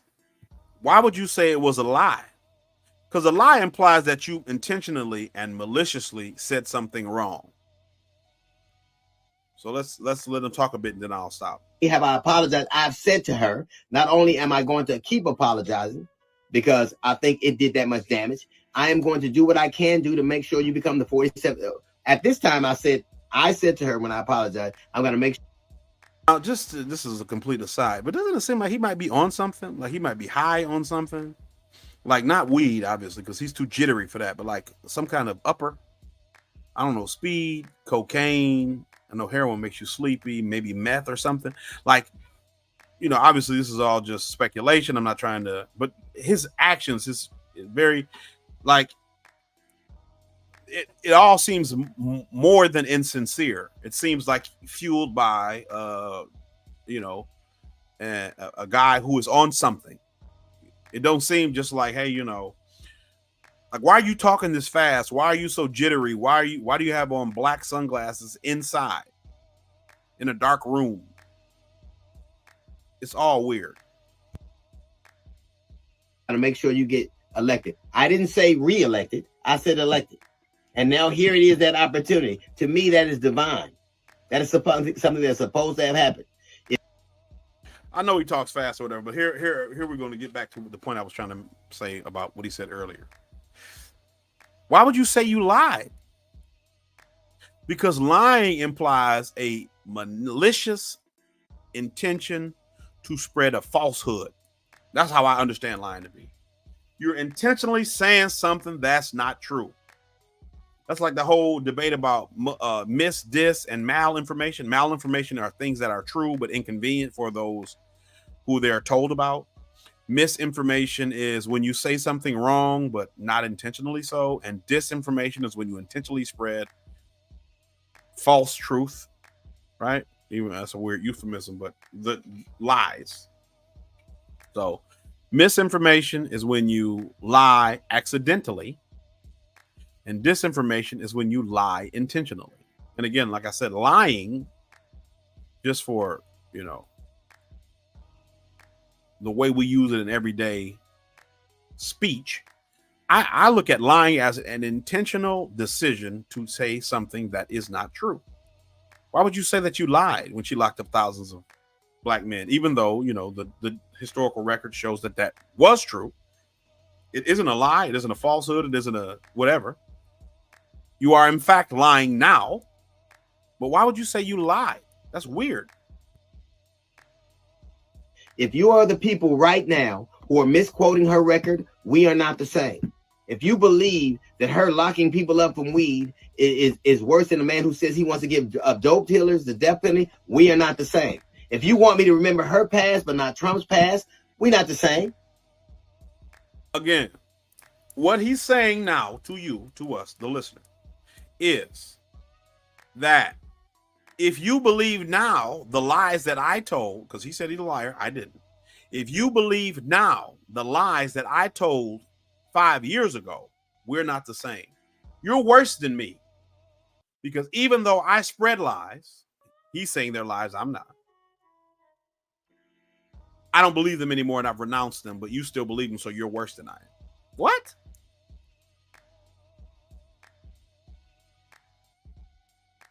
That would be like if Jim Jones had everybody drinking that Kool-Aid And then people were still trying to drink, and he was like, no, I don't drink that Kool-Aid anymore. We don't do that anymore. And anybody who's still drinking the Kool-Aid is bad. I'm good now.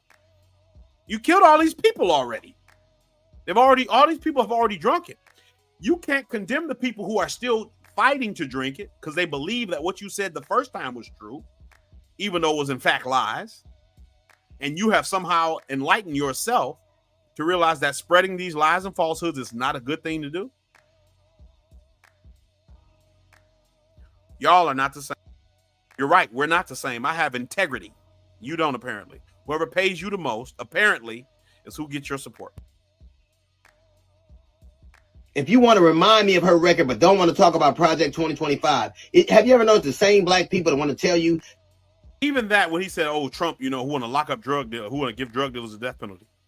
I mean, didn't Joe Biden put that into law at the federal level? Wasn't that a federal law? I know he made some of the harshest sentences for drug offenses in the world, or in the country, I'll say, not the world, in the country. And I don't know. I mean, when we look at the amount of people who deal drugs, I don't support the death penalty at all, right? That's why I don't go to Florida. I don't support the death penalty at all. I mean, it's a longer story. I don't want to get into it now. I don't support the death penalty at all. I live in a state that doesn't have the death penalty. Michigan is the first English-speaking territory not to have the death penalty. And still don't have it. But Trump has only been a politician since 2016. Whatever he said as a private citizen or whatever, it's bad in some cases. Horrible in others. But he didn't have any political authority to do anything about it. She did. When she locked up black men by the thousands, when she locked up Jamal Truelove and tried to get his friends and family to take a bribe to point to him as the perpetrator of a murder, that's bad in a different way. Even with the, Tariq talked about this, but you look at the Central Park Five.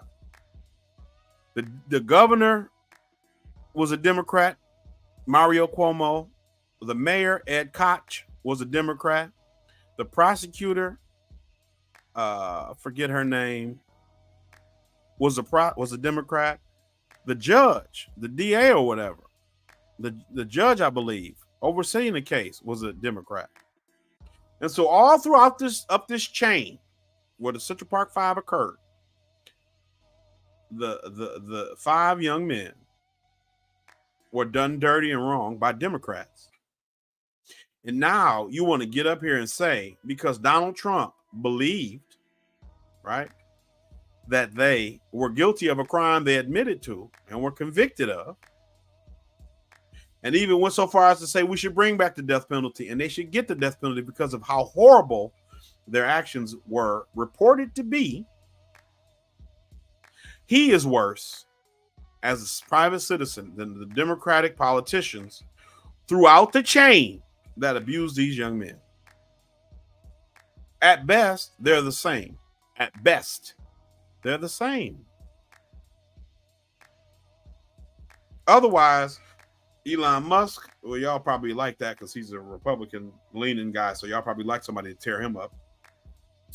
Jeff Bezos, Bill Gates, what other Democratic darling billionaires that need to be put in the ground? Figuratively, done away with, buried, put under the jail is what I meant. Because of things that they have done or said or policies that they've argued for or helped to have implemented that have ended up being bad for the country, bad for people, and bad in general, right? Or does it only count when it's Republicans? She sold all this weed and locked all these people up. I'll tell you, they don't believe that 2025 is Trump's plan for a second term. There is a reason for that. If you're telling me you're not going to vote for her because she has a white husband, then we're not the same. I was going to go over the 2025, but it's like 900 pages and it's real long and whatever. But I mean, they like to boogeyman us with like policies. Where's the Democrats' version of 2025?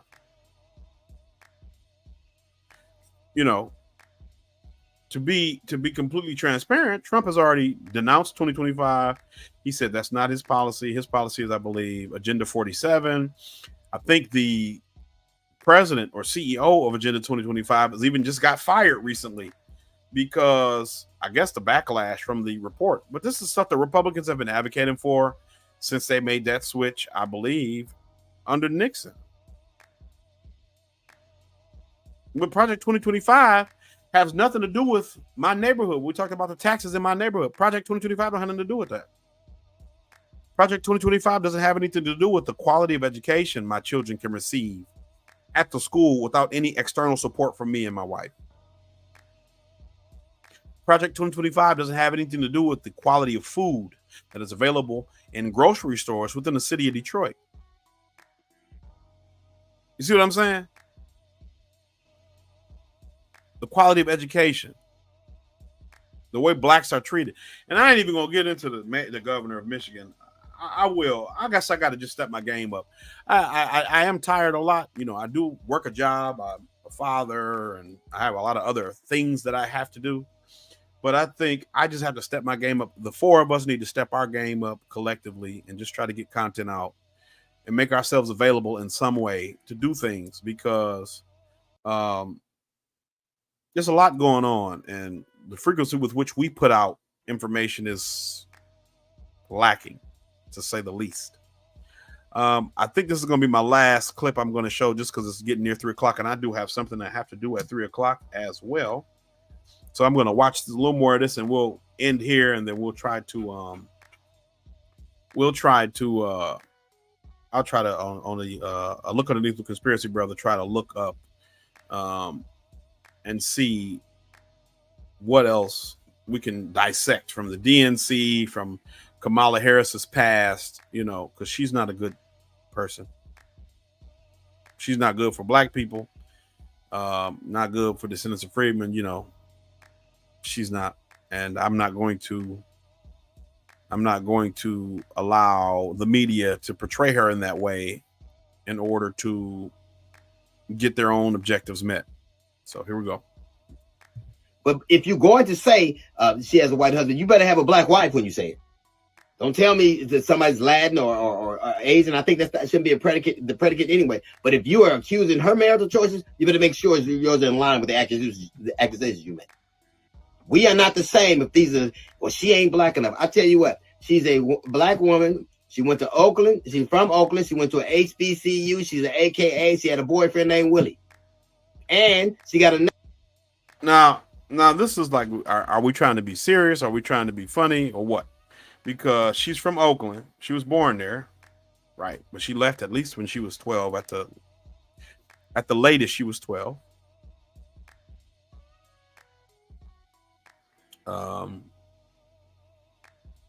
Went to an HBCU. So did Rachel Dolezal. So white girl, it's a meme going around. It's a white girl who pledged Delta, and she graduated from like Tennessee State or Jackson State or something. And like she's got her Delta stuff on. Like, is she black? All of a sudden she went to HBCU. Like, does that make her black? This is weird. Like, this is what these people do, because you do have legitimate gripes with her, right? Her record is why you're not voting for her. Whether she's black or not is not relevant. Whether she got a white husband or not is not relevant. Whether she lived in Canada is not relevant. I only tried to show that video just so we can get an idea of what her background is like, legitimately, right? Whether she had a boyfriend, a married man named Willie Brown, who was the governor, the mayor of San Francisco, and I believe the speaker of the California legislature at one point in time. Very powerful, influential black man in San Francisco. Got a boyfriend named Willie, so that makes you black? Like, you want to, and I get he's a comedian, right? But he's not trying to be a comedian right now. He's being a clown, but not a comedian. But you want to say, you know, she's black and all this other stuff, and if she got a white husband and you're not voting for her because of that, that's weird, and I'm not with you. We're not the same.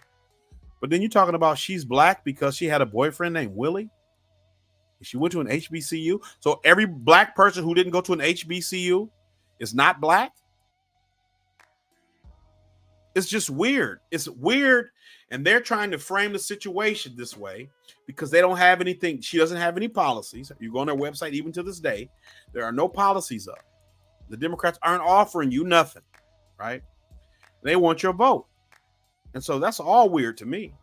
You know, that's weird. That's weird. But I'll continue. Got a name. First name is hard for everybody to pronounce. It sounds different than it's spelled. That's black enough for me. But what I do know for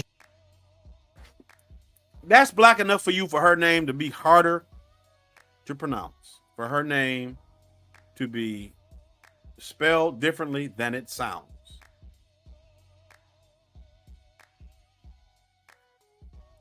We devalue our own people. When we trivialize our history and our existence in this country, we devalue our ancestors. I can go and show y'all. I mean, I can pull it up. I won't. But I can show y'all. I go and try to, usually around Mother's Day, or I'll do it around the 4th of July, or I may do it, you know, every so often. I'll go to my grandparents, my great-grandparents, and even my great-grandparents' graves and clean them up and polish them up and, you know, all their flowers or whatever. I've got in the cemetery relative born in 1887 or 86. Let me find it. I'm not going to pull a picture up, but I'm going to talk to you about, I'm just going to give accurate date. Okay. 1897, 1904, 1884, both of them. So that, to me, you know, they could both have been born in that time, but they could have been so far back that they just gave them whatever date. 1909. You see what I'm saying? I've got people that go back that far. My grandmother, my mother's grandfather, was born in 1865 or 1861. I got his information. She remembered my grandmother before she died. We talked about him. She remembered meeting him and talking to him. It was her grandfather. So when I go out and I get a chance to spend time with these people and just to think about the lives they must have lived in this country, it makes me more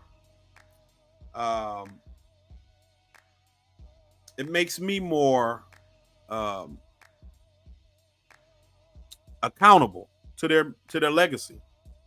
My actions, what I do, how I live my life, how I parent my children, how I am a husband to my wife, is more deliberately influenced by them, because I always think, always in some capacity, that I want to make sure that I am living my life in a way that would make these people proud, that would make a man and a woman born in 1884 in the South proud, that it will make my great-grandfather born in 1897 in Florida proud. That's what I try to do. I try to raise my children in such a way that they know that these people are your family.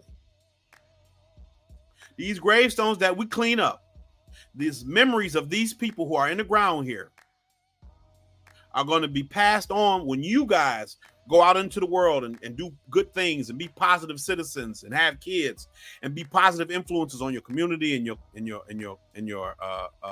your world. That's what I want them to understand.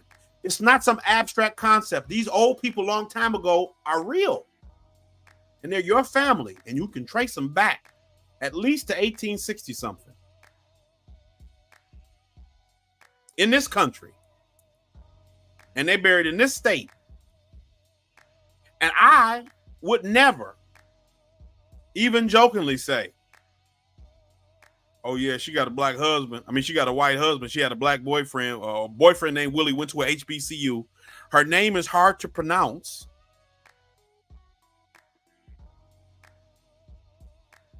Her name is hard to pronounce. You know why her name is hard to pronounce? Because it's not English. Bobby Jindal used to be the governor of Louisiana. And he went by Bobby because he claimed when he was a kid, he looks like the Brady Bunch, and he identified with Bobby Brady. So he wanted people to call him Brady. His real name is Piyush, Piyush. He's Indian. That's why you wanted people to call you Bobby, because your name is Payush. Same with Nikki Haley. Nikki Haley's name is Nimrata, Nimrata. Her middle name is Nikki. You want people to call you Nikki because you don't want people to call you Nimrata. You see what I'm saying?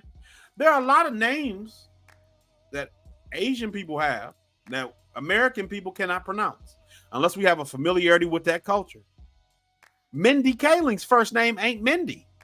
It's Vera Mindy. Vera-Mindy. Vera Mindy. Her last name isn't Kaling. It's Chokaling.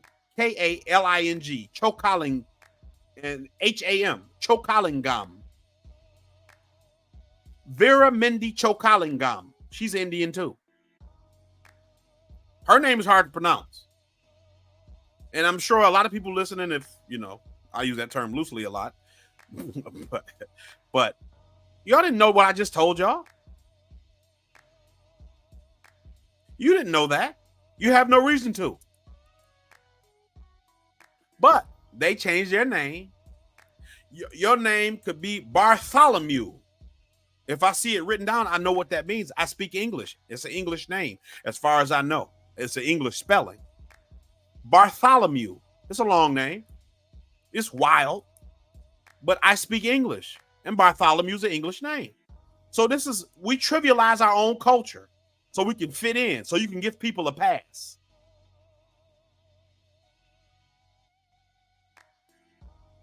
When you see somebody whose name is Jaquila, you got an idea how to pronounce that if you black. It might not be perfect, but you got an idea because you have experience with those names. Don't belittle your own people trying to fit in and make space for other people who don't care about you and who are not from your community. It don't make you look good. It don't make your ancestors proud either. It makes them angry. Let's see if we can finish up.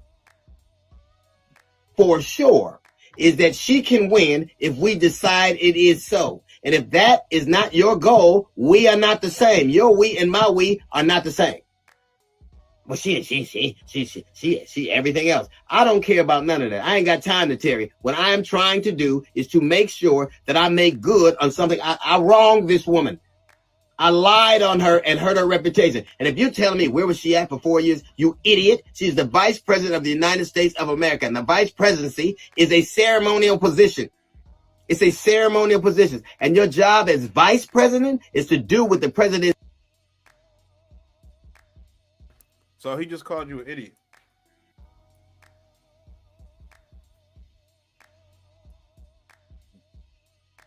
That's the way he decided was best to get his point across, that you're an idiot. And then he says,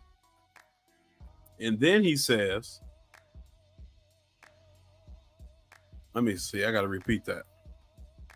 Ceremonial positions. And your job as vice president is to do what the president. Right. So the job as vice president is to do what the president says. The vice president is ceremonial. So then why is everybody trying to get you so hyped up on Tim Walz? Like he about to do something. Oh yeah, he was a progressive and this is an ad. Who cares? You could put an empty bag of flour as vice president. If it's a ceremonial position, even though she was vice president when you had 50-50 in the Senate, and so she had to cast a tying vote. So it was the Democrats had the 51st vote because of her. You see what I'm saying? They want to have it both ways. She can't do nothing as vice president, even though she's been in office for almost 4 years. But when Tim Walz gets in, that's a sign to progressives and everybody that there's a big change coming through her candidacy. That's weird. That's weird. That's weird. President says, you think that ain't true? Get a promotion at your job and start talking bad about your boss. See how that works out. You a vice anything, and you think you would tell the president what to do? It was a ceremonial position. She did what she was supposed to. Being mad at a vice president would be like being mad at the backup quarterback because the quarterback threw an interception. And you know that to be true. That's not accurate.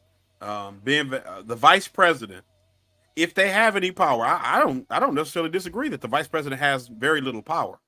But this is why when they said, "Oh, we're going to have a black female vice president," that was such a great big deal when we already had a black president. We already had a black male president, right?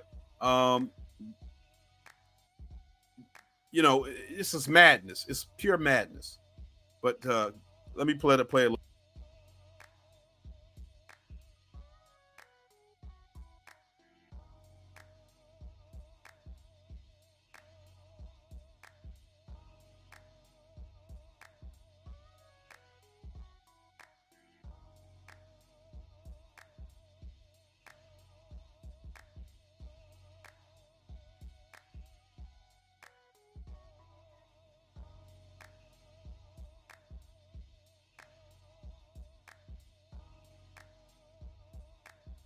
You are saying all these things because whatever you have on your mind, whatever your mindset is, it is not the same as mine.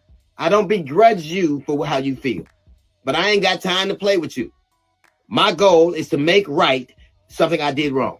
It is to make sure I keep my word. And I am going to do all I can to make sure that she becomes a black woman, Asian woman, AIP. I know that she's going to be, I'll tell you what, she's black enough to be called a DEI hire by inferior white men.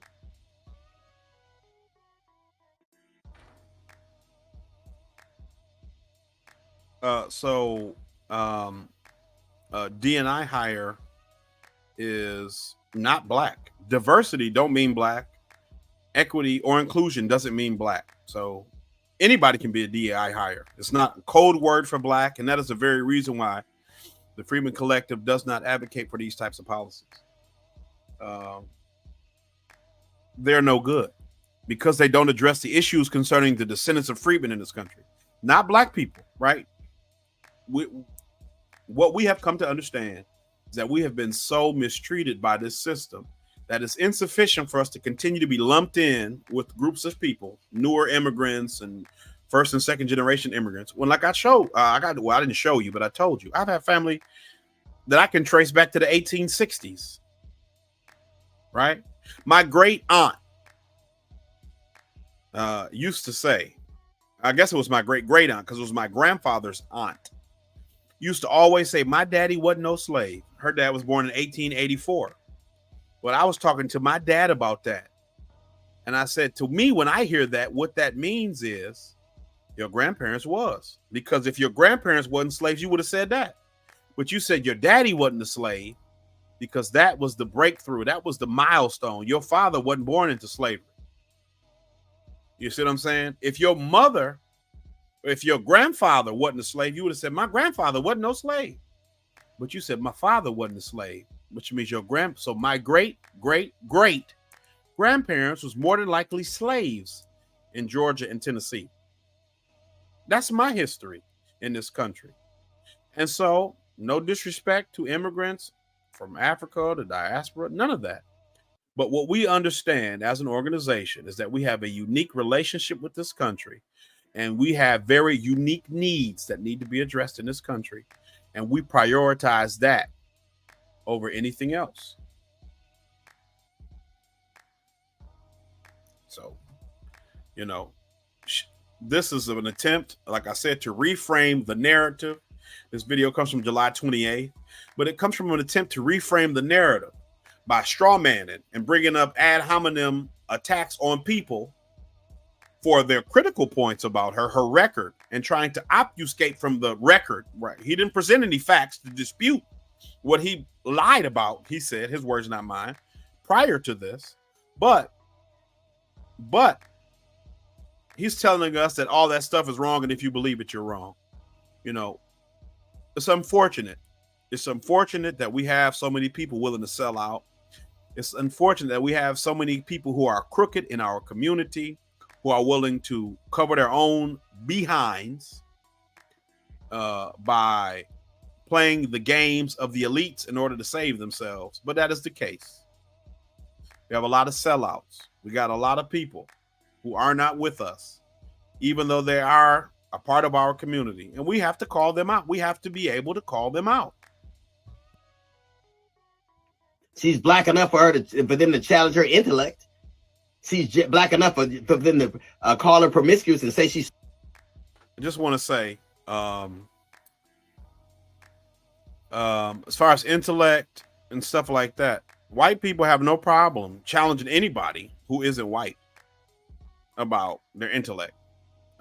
Even like, you know, we talk about Sambo, the book, Little Black Sambo. Little Black Sambo was Indian. He was from India. He wasn't African. He was Indian. It was that book, the lady who wrote that book. He's an Indian boy. That's why it's like tigers and stuff around and monkeys and stuff, because he's in India. So Little Black Sambo, as dark as they made him, isn't an African or a Black American. He's an Indian. He's an Indian boy. I'll pull it up just so we can see. But Little Black Sambo, Little Black Dress, no. Little Black Sambo is not black. Little Black Sambo is an Indian boy.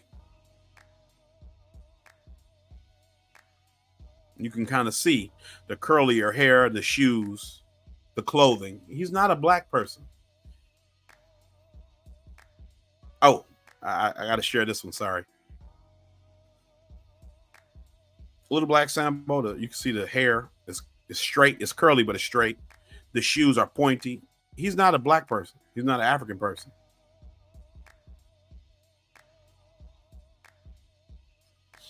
That name has come to be associated with us. Here's a picture of Little Black Sambo, like an updated version of the book, where he's obviously Indian, but Indian people are dark.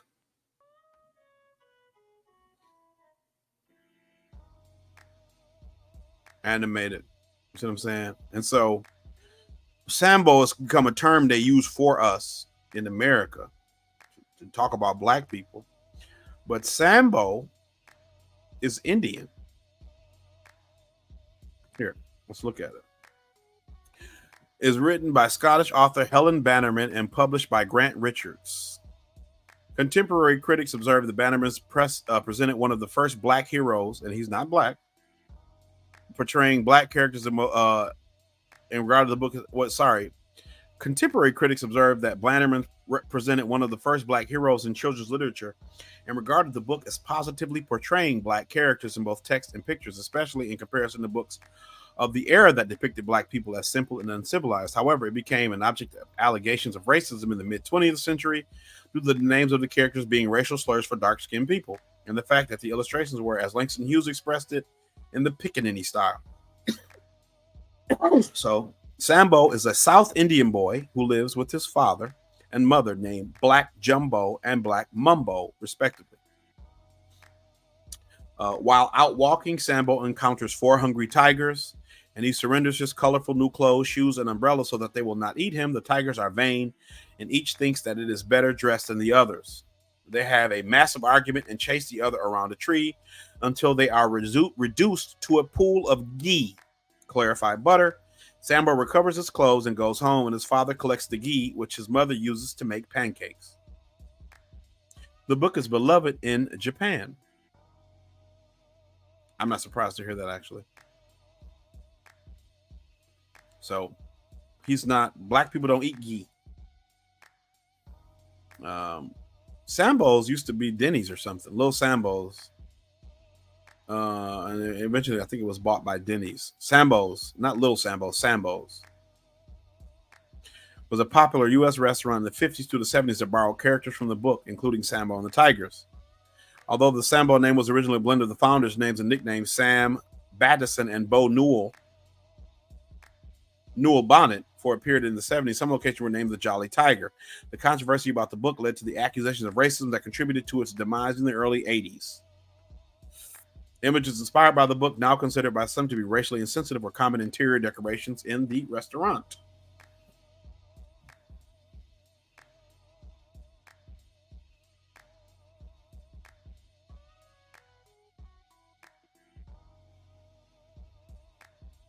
So it existed in Santa Barbara until 2020.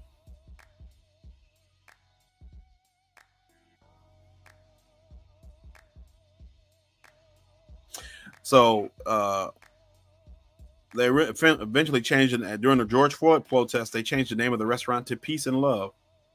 And in 2020, the restaurant was officially renamed Chad's after the owner, Chad Stevens, Battison's grandson. So, you know, somebody calling you a DEI hire don't make you black. Somebody calling you a promiscuous woman don't make you black. See what I'm saying? But you have internalized all these racist stereotypes to the point where you victimize yourself, because now you're using all these code words that don't apply to us to apply to us, and I refuse to accept that. Here we go. We're gonna keep going. This is it. It's 30 seconds left. Let's see if I can finish without pausing. She slept her way to the top. So if you think that those things, I can't. She slept her way to the top. Her boyfriend Willie was married. Willie Brown was married. He gave her 2 jobs that paid $500,000 each. He gave her those jobs. She was appointed to those jobs. She didn't get voted in. She wasn't the best qualified. She got appointed those jobs by her boyfriend, who was a married man and very well connected in San Francisco and California politics. She slept her way to the top. She slept her way to the top. Because if you give me 2 jobs that make you $500,000 today, not speaking in the 90s, today, I'm good. $1 million, I'm great. For a minute, at the very least. So I would say that's pretty textbook, sleeping your way to the top. Also, I mean, they had no problem calling, what was her name? Monica Lewinsky, she's white, but that other lady that accused Clinton of some kind of sexual misconduct, Paula Jones, they called them sluts and all kind of stuff in the media. That don't make you a slut because you black. That don't make you more qualified to be a slut because you black. Again, I refuse to accept this conversation as valid. But again, if we reduce ourselves, then we can allow other people to become a part of our group. I refuse. I got people who wasn't sluts and hoes, and they didn't sleep their way to the top. And they was born in 1880 and before that. And they worked hard and raised children, and they're the reason that I'm here today. So I ain't, you know, we aren't the same, but not for the reasons he's saying. Me and him ain't the same. We not the same. things matter to you, we are not the same. I'm not going to be what it is you are. And I'm not going to have time to argue with you back and forth on the internet. Because unlike you, I believe I am my sister's keeper. That's a little note from a GED section. Got the report, judge report coming up in 15 minutes. It's the D.L. Hughley Show. Yeah, so, you know, we're not the same. I'm not my sister's keeper if my sister ain't doing right. I got 2 real life sisters. And if they doing wrong, I tell them they're doing wrong. And if they don't want to listen, I let them go their own way. They grown. I'm not responsible for everybody, for every woman. I'm not my sister's keeper if she's wrong. I don't want nothing bad to happen to them. I go out of my way to make sure that they're good. But if they make decisions that negatively impact their own lives, that's as far as I can take it. I got 2 little girls of my own and a little boy and a wife. I got a lot of stuff on my plate.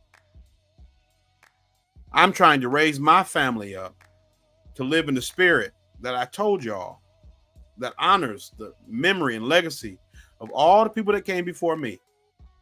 And I'm not perfect. But every day I'm striving to improve upon that effort. Every day I want to be the type of person that if my great-great-great-grandparent could come and see me today, they would be proud of the man that I am, of the family that I'm raising, of the decisions that I made.